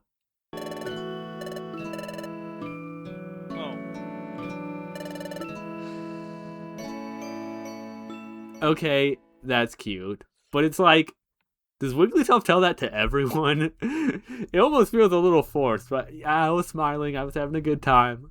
Chatot reports the news to Amphros, saying that Amphros owes them, and it's like, what? Y'all wouldn't have caught these guys if it wasn't for us. I'm sure Magnezone is going to give you a yummy money reward that you'll rip from the cold, sad hands of your new recruits. And your ass just got a cool piece of technology, which, granted, only connects to Amphros' group, but still. You know, Chatot, some people don't like you. Not me, though. I still think you're cool. Chatot pieces out, and the group celebrates the defeat of Team Titan. Amphros apologizing for putting Archon in so much danger. Archon says he never stopped believing in them, and it's that courage that made him never back down, because he knew he was never alone. Amphros gets so worked up that he tries to give Archon a hug. And you know what? I bet Amphros is a great hugger. He's got the look. If you can resist a tackle, then you can resist a hug, Archon. I want Amphros to hug me. Anyways, Marlowe brings up the good point that we're sitting here in the middle of Sacred Ruin with the Sync Orb in hand. We are actually really close to solving what we came here to do, which is to get the future slab. Honestly, it's kind of funny to think that if we never ran into Team Titan, we never would have gotten any clues. Despite this being what we're here to do, people are like, not in the mood to do it today. Like, huh? However, Amphros comes in with the perfect matchmaking, saying that Buizel and Archon should go, as they have shown great teamwork, and it's clear that they love each other very much. Which, yes, made me giggle and clap, because that's what I'm fucking here for, baby! Everyone seems to agree. Archon deserves the right anyways after being sent to his death. He asks Buizel out if he wants to go get that treasure, and Buizel agrees. There's a lot of fun dialogue in this cave, like Buttleby wanting one of them to sleep with Swirlix next time, and Buizel's like, no way, we should always sleep together, Archon. But yeah, the actual dungeon is more of the same, like actual same Pokemon. You just have Buizel now. I ran into a monster house. There was a pair of X-ray specs there. So after 14 floors of honestly getting kind of slapped up, we reached the end.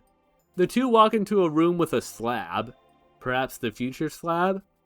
They discover that it has a big hole in it, big enough to fit the synchronized orb into.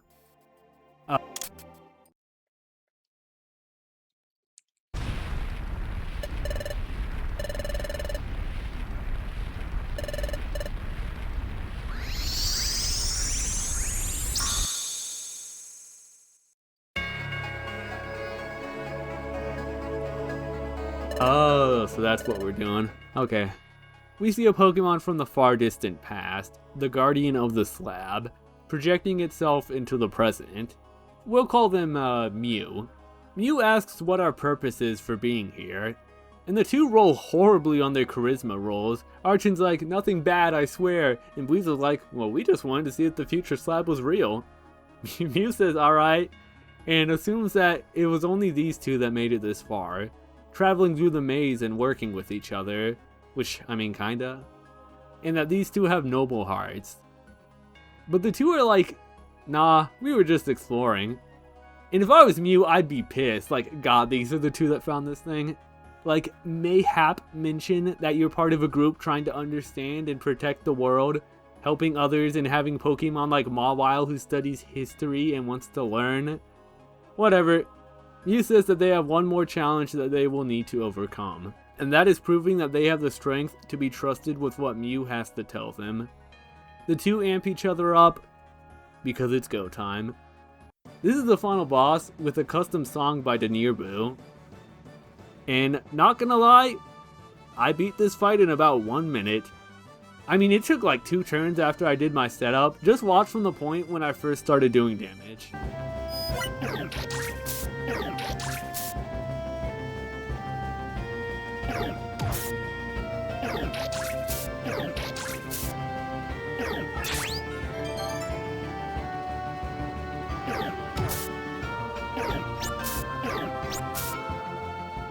Damn, I just hit the part where they hit the lay motif from Super too. And yeah, I don't know why I was getting so many crits. I got mad lucky. Honestly, almost think Mew should have double the health or something. This fight felt hella anticlimactic. Mew is impressed with us. Ooh, playing the partner theme from Super. That's always an emotional one. If you've played Super, you would understand why this song is playing. Mew says that they can entrust the slab to us, and tells us to only share this slab with the Pokemon they trust the most. Archon brings up the Expedition Society, and Mew says if they're anything like them, then sure, go for it.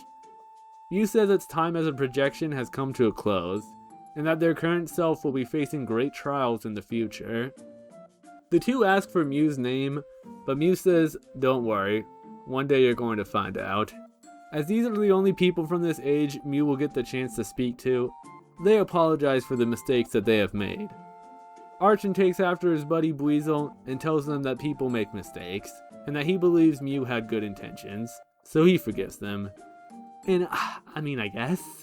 I don't entirely remember Mew's mistake, but they did kinda accidentally maybe set the world on a path of destruction. But it's okay, people fuck up sometimes. Mew wishes them the best of luck and fades away. Buizel commenting that even though they were strangers, they felt like they were great friends. This lab now has text on it, the two rejoicing, so excited that they want to hold off on reading the slab until they're with the rest of the group. Which they do, bringing it back to the society, who in turn return to the camp with us. Where after eating dinner, they talk about the day. Everyone once more loving on Archon, who tries to pass it on Buizel. Screw y'all, I was enjoying myself. Ampharos says it's time to read the legendary future slab.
That is quite a lot to take in. Sorry for staying silent, this is kind of one of the coolest parts of the game. The group is kind of awestruck at the slab, but believing its importance to the future. Ampharos commenting that it's focused on talking about the past was to carry the echoes of yesterday so as to fight against tomorrow. That being the true purpose of the future slab. Archon's just like, I guess. Drachi wants to take action to save the world now, but Bumblebee wonders if just the 8 of them would be enough to save it. And I mean, if they have knowledge about the previous groups who saved the world, I'd say yeah. Regardless, the group at least has a head start with the knowledge of things they need to do thanks to the slab. Jirachi knows to start paying attention to the stars, they can connect to Celebi now. Ampharos says even if we can't tell anyone about this, we can still start connecting with others and forming an army in preparation for when this day does come.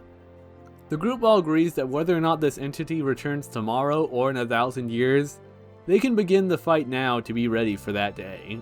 With the expedition complete, that means that tomorrow will be the last day for the society, before they return back to Lively Town on the water continent. Everyone's a little stirred up and try their best to head to bed. Back in their tent, the two talk about the day again, Weasel believing that if he was more brave, he would have disobeyed the chief to protect Archon. Archon said he did the right thing holding back, and that sometimes in life really shitty things happen that you need to put up with. Weasel still hates it when people he cares for are in danger and he's powerless to do anything. Regardless, things worked out, and now they have much bigger problems to worry about, such as the end of the world. So for now, they're going to go back home and get back to work. Weasel brings up that this would be the end of their partnership, and Archon says yeah. He had a great time, but he wants to learn to fend for himself. Weasel says that he'll happily join alongside him anytime if he wants, and Archon says that'll be nice. And so the two head off to bed. Archon thinks to himself that it's better that he pushes Weasel away, not wanting to force him to do anything he doesn't want to do, even if he really wants to explore with him, hoping that someday that they'll be able to explore together again. Weasel wonders how he can tell Archon that he doesn't want this to end. A few hours later, Weasel wakes up, unable to sleep. He decides to go out and get some fresh air, where he sees Ampharos stress eating, thinking about the slab and what it told the crew. Basically telling Weasel that when he gets scared, he gets super hungry, a most sacred secret. He believes that they carry an unbelievable burden, knowing of the future of the world but not being able to tell anyone about it. But he also believes to have hope and smile, because the future can be changed. Weasel agrees, and also apologizes for blowing up on Ampharos earlier this morning. Ampharos apologizes back, and the two gladly thank one another. Ampharos, ever the inquisitive, asks Weasel what he's doing out here at midnight. Weasel says he has a problem, but it's not that big. Ampharos says it's okay to share it with big ol' Amphi. Weasel starts from the beginning, telling how he wanted to help Archon out, who felt bad after messing up. Ampharos revealing that he was eavesdropping like a little sneak. Ampharos tells Weasel that he did a good thing helping out Archon, but Weasel says he didn't just do it for Archon, and he wanted to spend some time with him after being interested in him since he first joined the society. Ampharos gets the idea of what's happening, as Weasel explains that Archon no longer wants to depend on him, but you can't imagine going back home to the way things used to be, and that Archon's confident insistence makes him believe that this didn't matter as much to Archon as it did to him, that Archon doesn't feel the same way about him. Ampharos says that there's nothing wrong or selfish in wanting to be partners with someone, telling of his own times when he was younger and was partners with Mawile, that there's no shame in wanting to be with someone you care about, and thinks that with how Archon has been behaving, he also wants to be with Weasel, and he's just repressing his feelings, thinking he's a burden to him. Like, damn Ampharos, you really be reading people like that? Weasel isn't sure what to do, but Ampharos tells him that he needs to tell Archon how he feels as soon as possible. Right now, actually, as things are only going to get worse the longer they wait. Weasel isn't sure about waking Archon up in the middle of the night, but Ampharos tells him of a sweet spot to go to. And so, Weasel goes to wake up Archon. Archon's like, what? And Weasel's like, I got something I need to tell you, so come with me. And Archon's like, what? And gets yoinked. We then find them at the beach, and I'm gonna let this scene play out. Sorry for any sounds that live me makes, but you can get my live reaction to it.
Alright, I have a lot to say, as I believe this is the big scene of the game.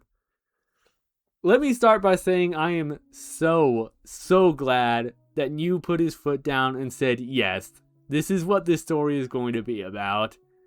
If this was a lesser, more cowardly game, then I feel like that last conversation of maybe someday we'll be partners was going to be the end of their relationship. Just tease it. Be too afraid of potentially breaking canon. But no, New says not only is this going to be a prequel to Super Mystery Dungeon, it's also going to confirm the relationship between these two characters. And that makes me so happy. Some people would be too afraid to do that, because in reality, of course, Super Mystery Dungeon never confirms that these two are in any sort of romantic relationship. I've seen some people who played this game and got really upset that they even tried to insinuate that, which I'll be honest, if you don't fuck with this, I kind of think you're lame.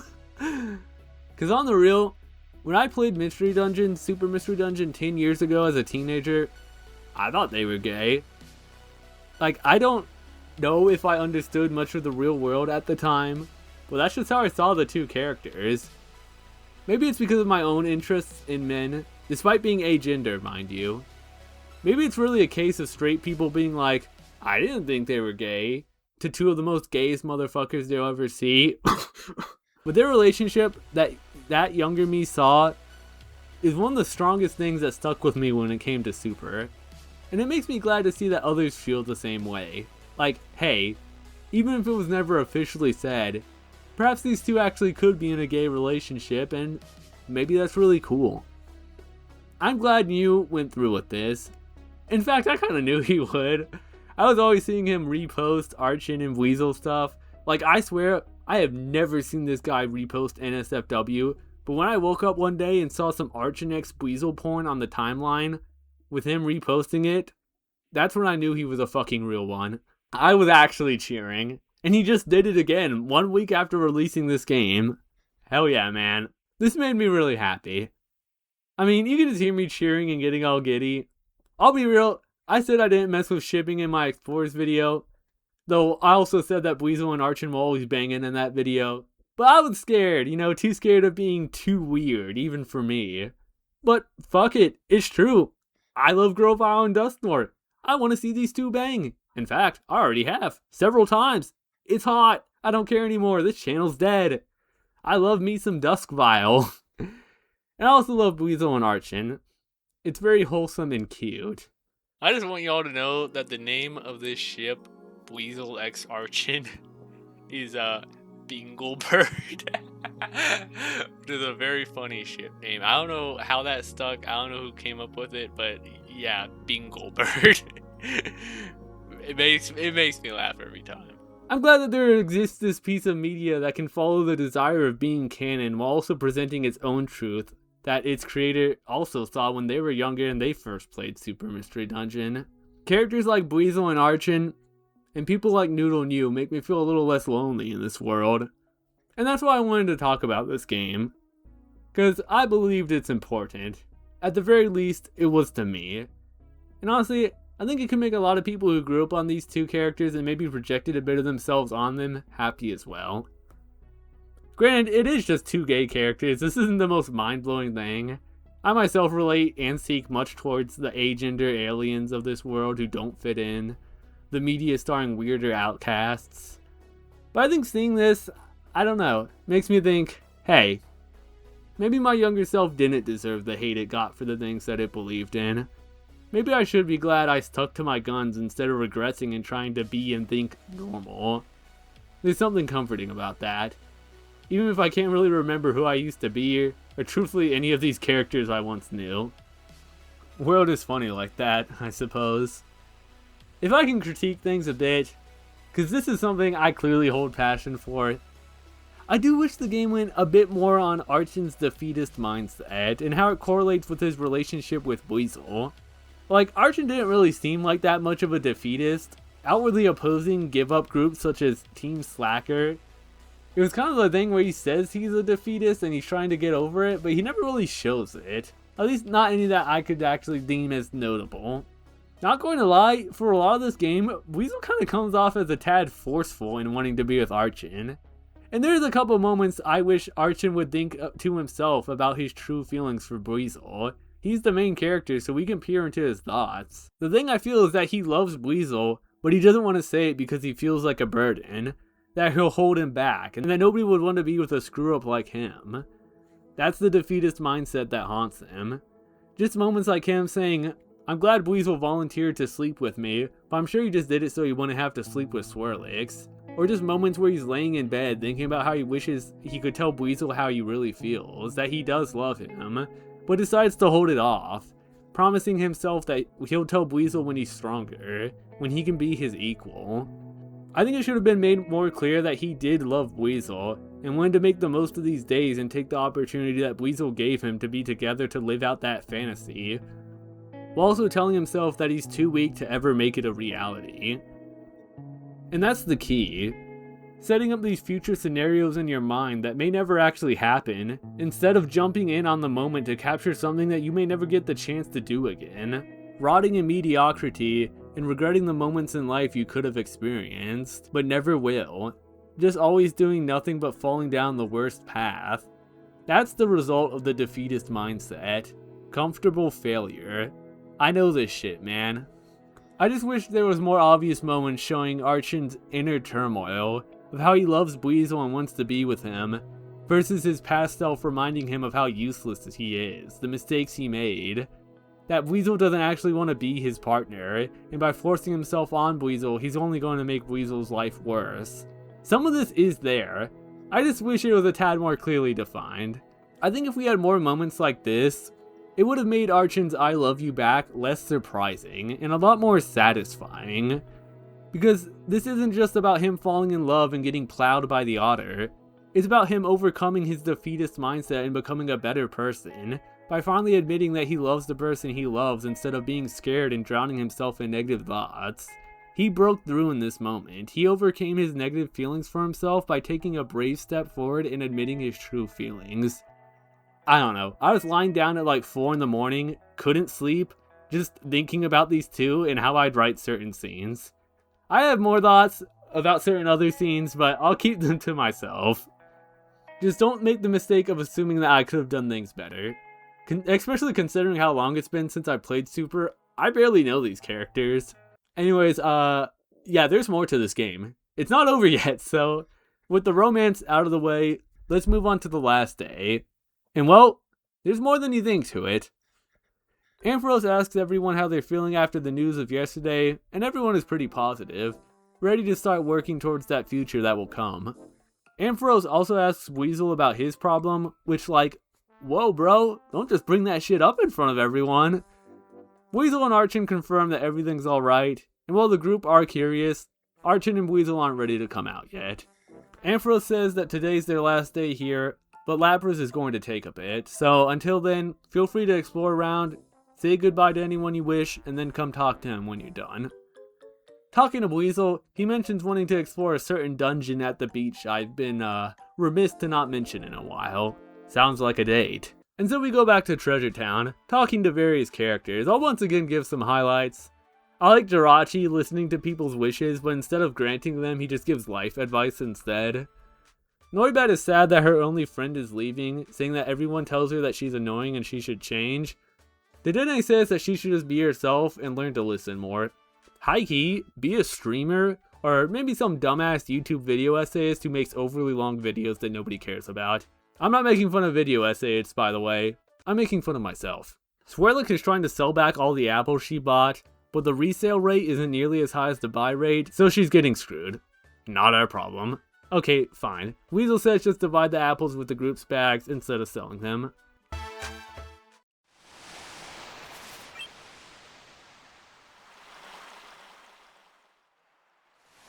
Doug Trio is back to vibing after Corviknight's been hogging the space for a while. Speaking of which, the two are at the cafe, and have made up over the debacle with the hammer and the projectiles. Team Rockshot is back on the table. Team Raiders Gallade and Team Charms Gardevoir is also here, which, high key, there's a Team Raider fan game, right? Surely by now somebody has made a story starring them. Always like to think that during the events of Explorers, they were off saving the world in a totally unrelated crisis. For those not in the know, Team Raider shows up at the end of Explorers after everything has been done. They're very whatever characters, but they're talked about a lot. I always saw it as some kind of joke, but also a cool lore thing for them to show up way too late in the story to participate, because things would have gone way different. I like to think of them as Team Act, but not fucking idiots.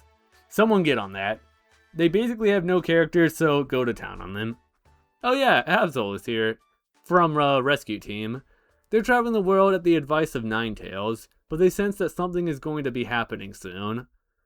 Regardless, they're just here to relax. And high-key, it's probably pretty hard to relax when you're always detecting the end of the world.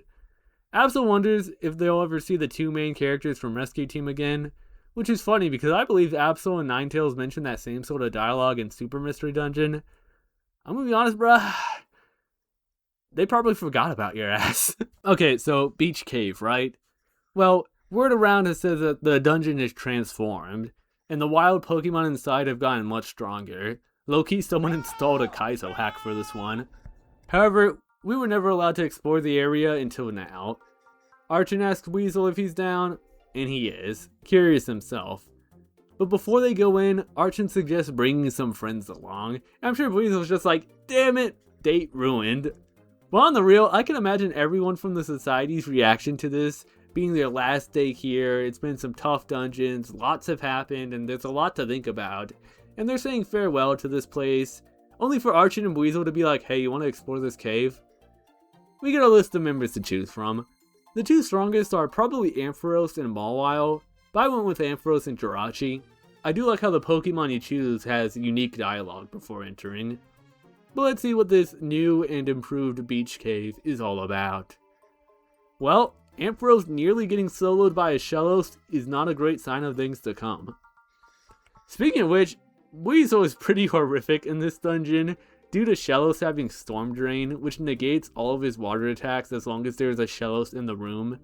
It's essentially the lightning rod woes that I was dealing with in my Explorers playthrough, but for water. Archon also gets destroyed by water due to being a rock type, but honestly, this dungeon isn't really that tough, which is a relief to me. I was worried this is going to be like some 99 floor dungeon shit, like bruh, I'm so good on that. But no, it's only 16 floors, with a pretty cool encounter at the end, as Archon says he sees some Pokemon up ahead.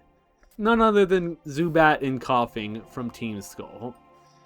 When they reveal who they are, Weasel comments that Team Skull has a lot of bad rep, which, yeah, maybe they should have changed their name. They had a good opportunity to fake their death at the end of Explorers. They could have started anew. They did not show up past that point. They did not show up in the postgame.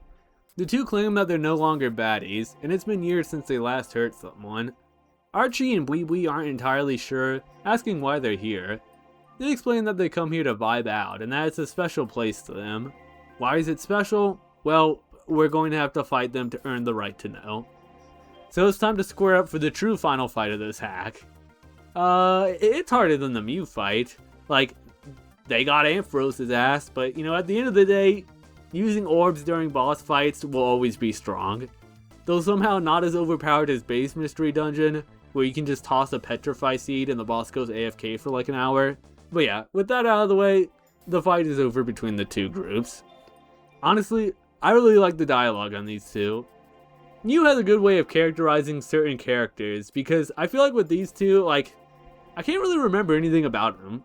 They were just the bad goons that were part of the bad group. Which I'll be honest, bruh, I never liked Team Skull, I'm just saying. But this scene does a lot for them. And basically I'm saying all this because I wanted to show them off without just saying, yeah, they're just explaining the beginning of Explore the Sky and moving on. It does co-align with Wigglytuff's beliefs that truly bad Pokemon don't exist and that people can change. But yeah, the Expedition Society recognizes the team that ended up saving the planet from its paralysis. They're really famous. It's pretty cool. Weasel and Archon agree that Team Skull can set an example for troubled Pokemon who have also made mistakes, referencing Team Titan.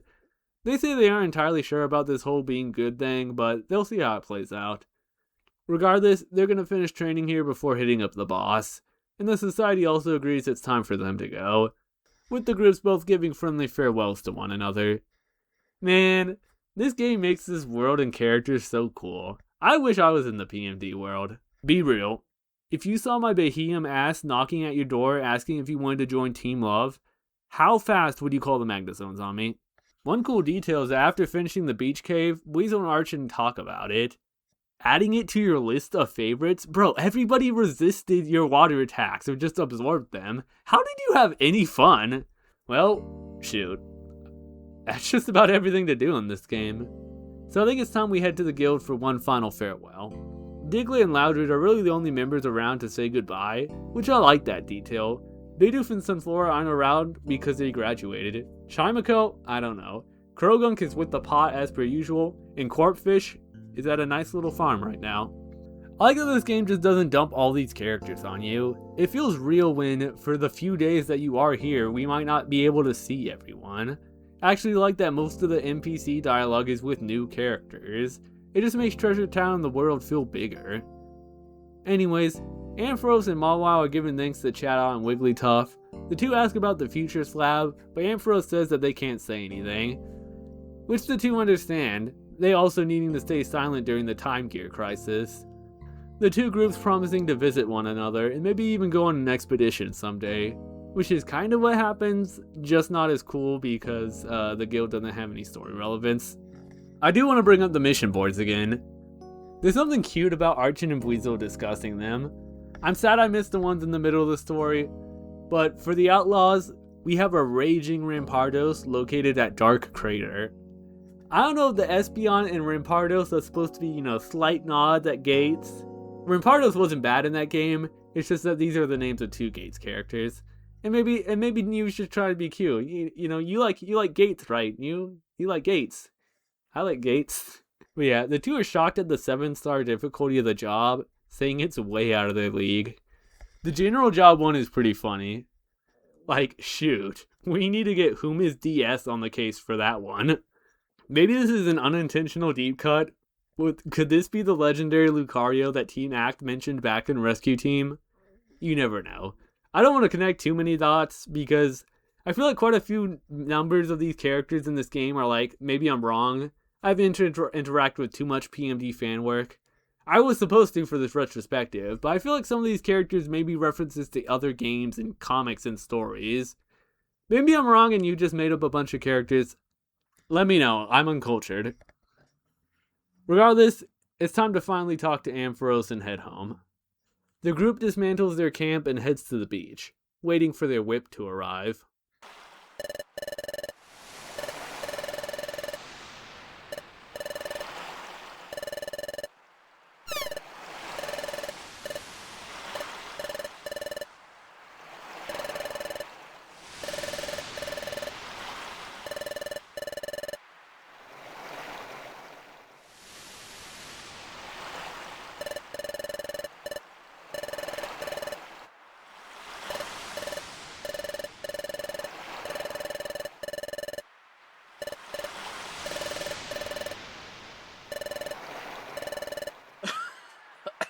Oh yeah, my bad. I was sick while playing this.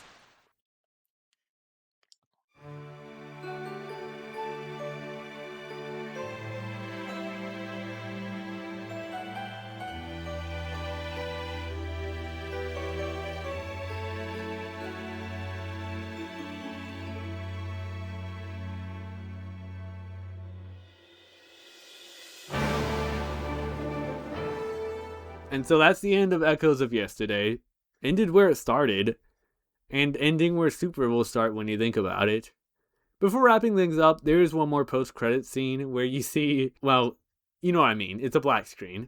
Barton is talking to the hero and partner from Super Mystery Dungeon. I like how you can tell the hero is talking because of the parentheses. It's basically just the point of the game where they join the society, Archon stating that it's been a while. Everyone in the group knows that he's in love with Weasel, and that they just aren't very public about it. And the game truly ends with one last conversation between Archon and Weasel.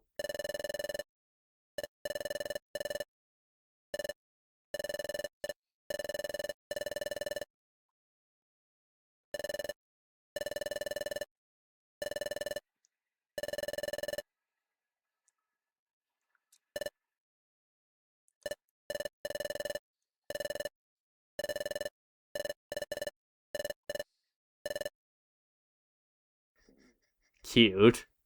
I kind of wonder about the experience of people playing this game first before playing Super. I think you'd have a lot more love and respect for the society. Can't say how I felt about these characters before, as it's been so long, but this game made me absolutely love them. Echoes of Yesterday is pretty fantastic in my books. I think it really does a lot to tie together the two games, and just make the world so much cooler. I legit think this game makes me like Mystery Dungeon as a series more, just because of how much I enjoyed the character writing, and how much I enjoyed the world writing. Like, this game makes me want to go play Super Mystery Dungeon. I actually love these characters, and I want to see more of them. And see how news portrayal of them stacks up to the official versions of the characters, at least the English translation of them.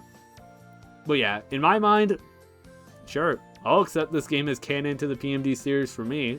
I think it's that well done, and when I do accept it, it makes me enjoy these games more.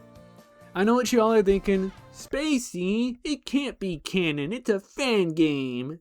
And well, gamer, fan work is just about the future of PMD. This series is basically dead officially. I doubt we'll ever get another Pokemon Mystery Dungeon, and if we do you think they'll snatch Spike Chunsoft again, and get people like Shinichiro Tomy? Because if they just get different writers, then what makes it different from fanfiction such as these games? Not to mention the different translation teams also changing things around. I don't care what the Pokemon company makes, I don't care what Nintendo makes. For PMD to be official to me, I think it kinda has to be from Shinichiro Tomy. And for PMD to be real for me, it has to be from passionate fans who care about and love this world and these characters. And that's what Echoes is to me. Just a nice little story and love letter from someone who really enjoyed these characters and maybe felt like they were underrated. Like, everyone talks about Explorers, but I think Super is a great game. Please decomp Explorers and put looplets in it. I mean, it's been a while. I remember not liking how much of Super is being out of school, the schooler arc. But once he left, the game was pretty awesome all the way through. I actually did post-game and got every single Pokemon to join. Someday I'll experience that game again. But yeah, I really enjoyed my time with Echoes of Yesterday. Like, actually enjoyed it so much that I played all of the game in one 6-hour setting. And considering I don't even really like the set party gameplay of these sort of special episodes from PMD, I can say I really was just there for the story and characters. I was just that into it. Even you was like, damn, you're already done? Yeah, my bad. I was having fun. But yeah. I know I kind of went over everything, but I still recommend this game for the smaller bits of dialogue y'all didn't see. And hey, if anything, if you enjoyed what you heard, go and draw some fan art of the society or some Buizel X Archon art. It's super cute, it makes me happy, and it makes a bunch of fucking losers mad, and that's always nice. Anyways, as for me, I think I'm pretty good on making videos like this for a long time. It's time to return back to my cave and back to work on my game. But thanks for coming out and hanging. This was kind of fun to do again. You'll hear from me again sometime. But as for now, I'll catch y'all again someday. Peaces. Special shoutouts to the Golly Gamer tier supporters Ken Chiago and Light Dragon. Once again, let me know if you have a preferred name. Yeah, as I said, don't call this video a comeback. In fact, it was kinda hella irresponsible for me to make it. I should have been dedicating my time towards my game. But shoot, I played something, I enjoyed it, so fuck it, why not? I wish I could just sit down and hammer out that Gates to Infinity video, but I don't know. Maybe my time as a video maker has come to pass. I tried something for a few years, and well, whenever I think back to my videos and whether I should continue them, a prevailing thought always lingers in my mind of, did anyone actually care about my videos? The answer is of course, yes, but it never really felt like it to me. Like, I'll admit, I was impressed when I got a whole 1,000 subs this year without uploading anything. I hit the haughty 6K. I still want to do at least one Let's Play relatively soonish. I don't expect it to do very well, so I'm pretty confident that after that, I'm just gonna disappear into the shadows again.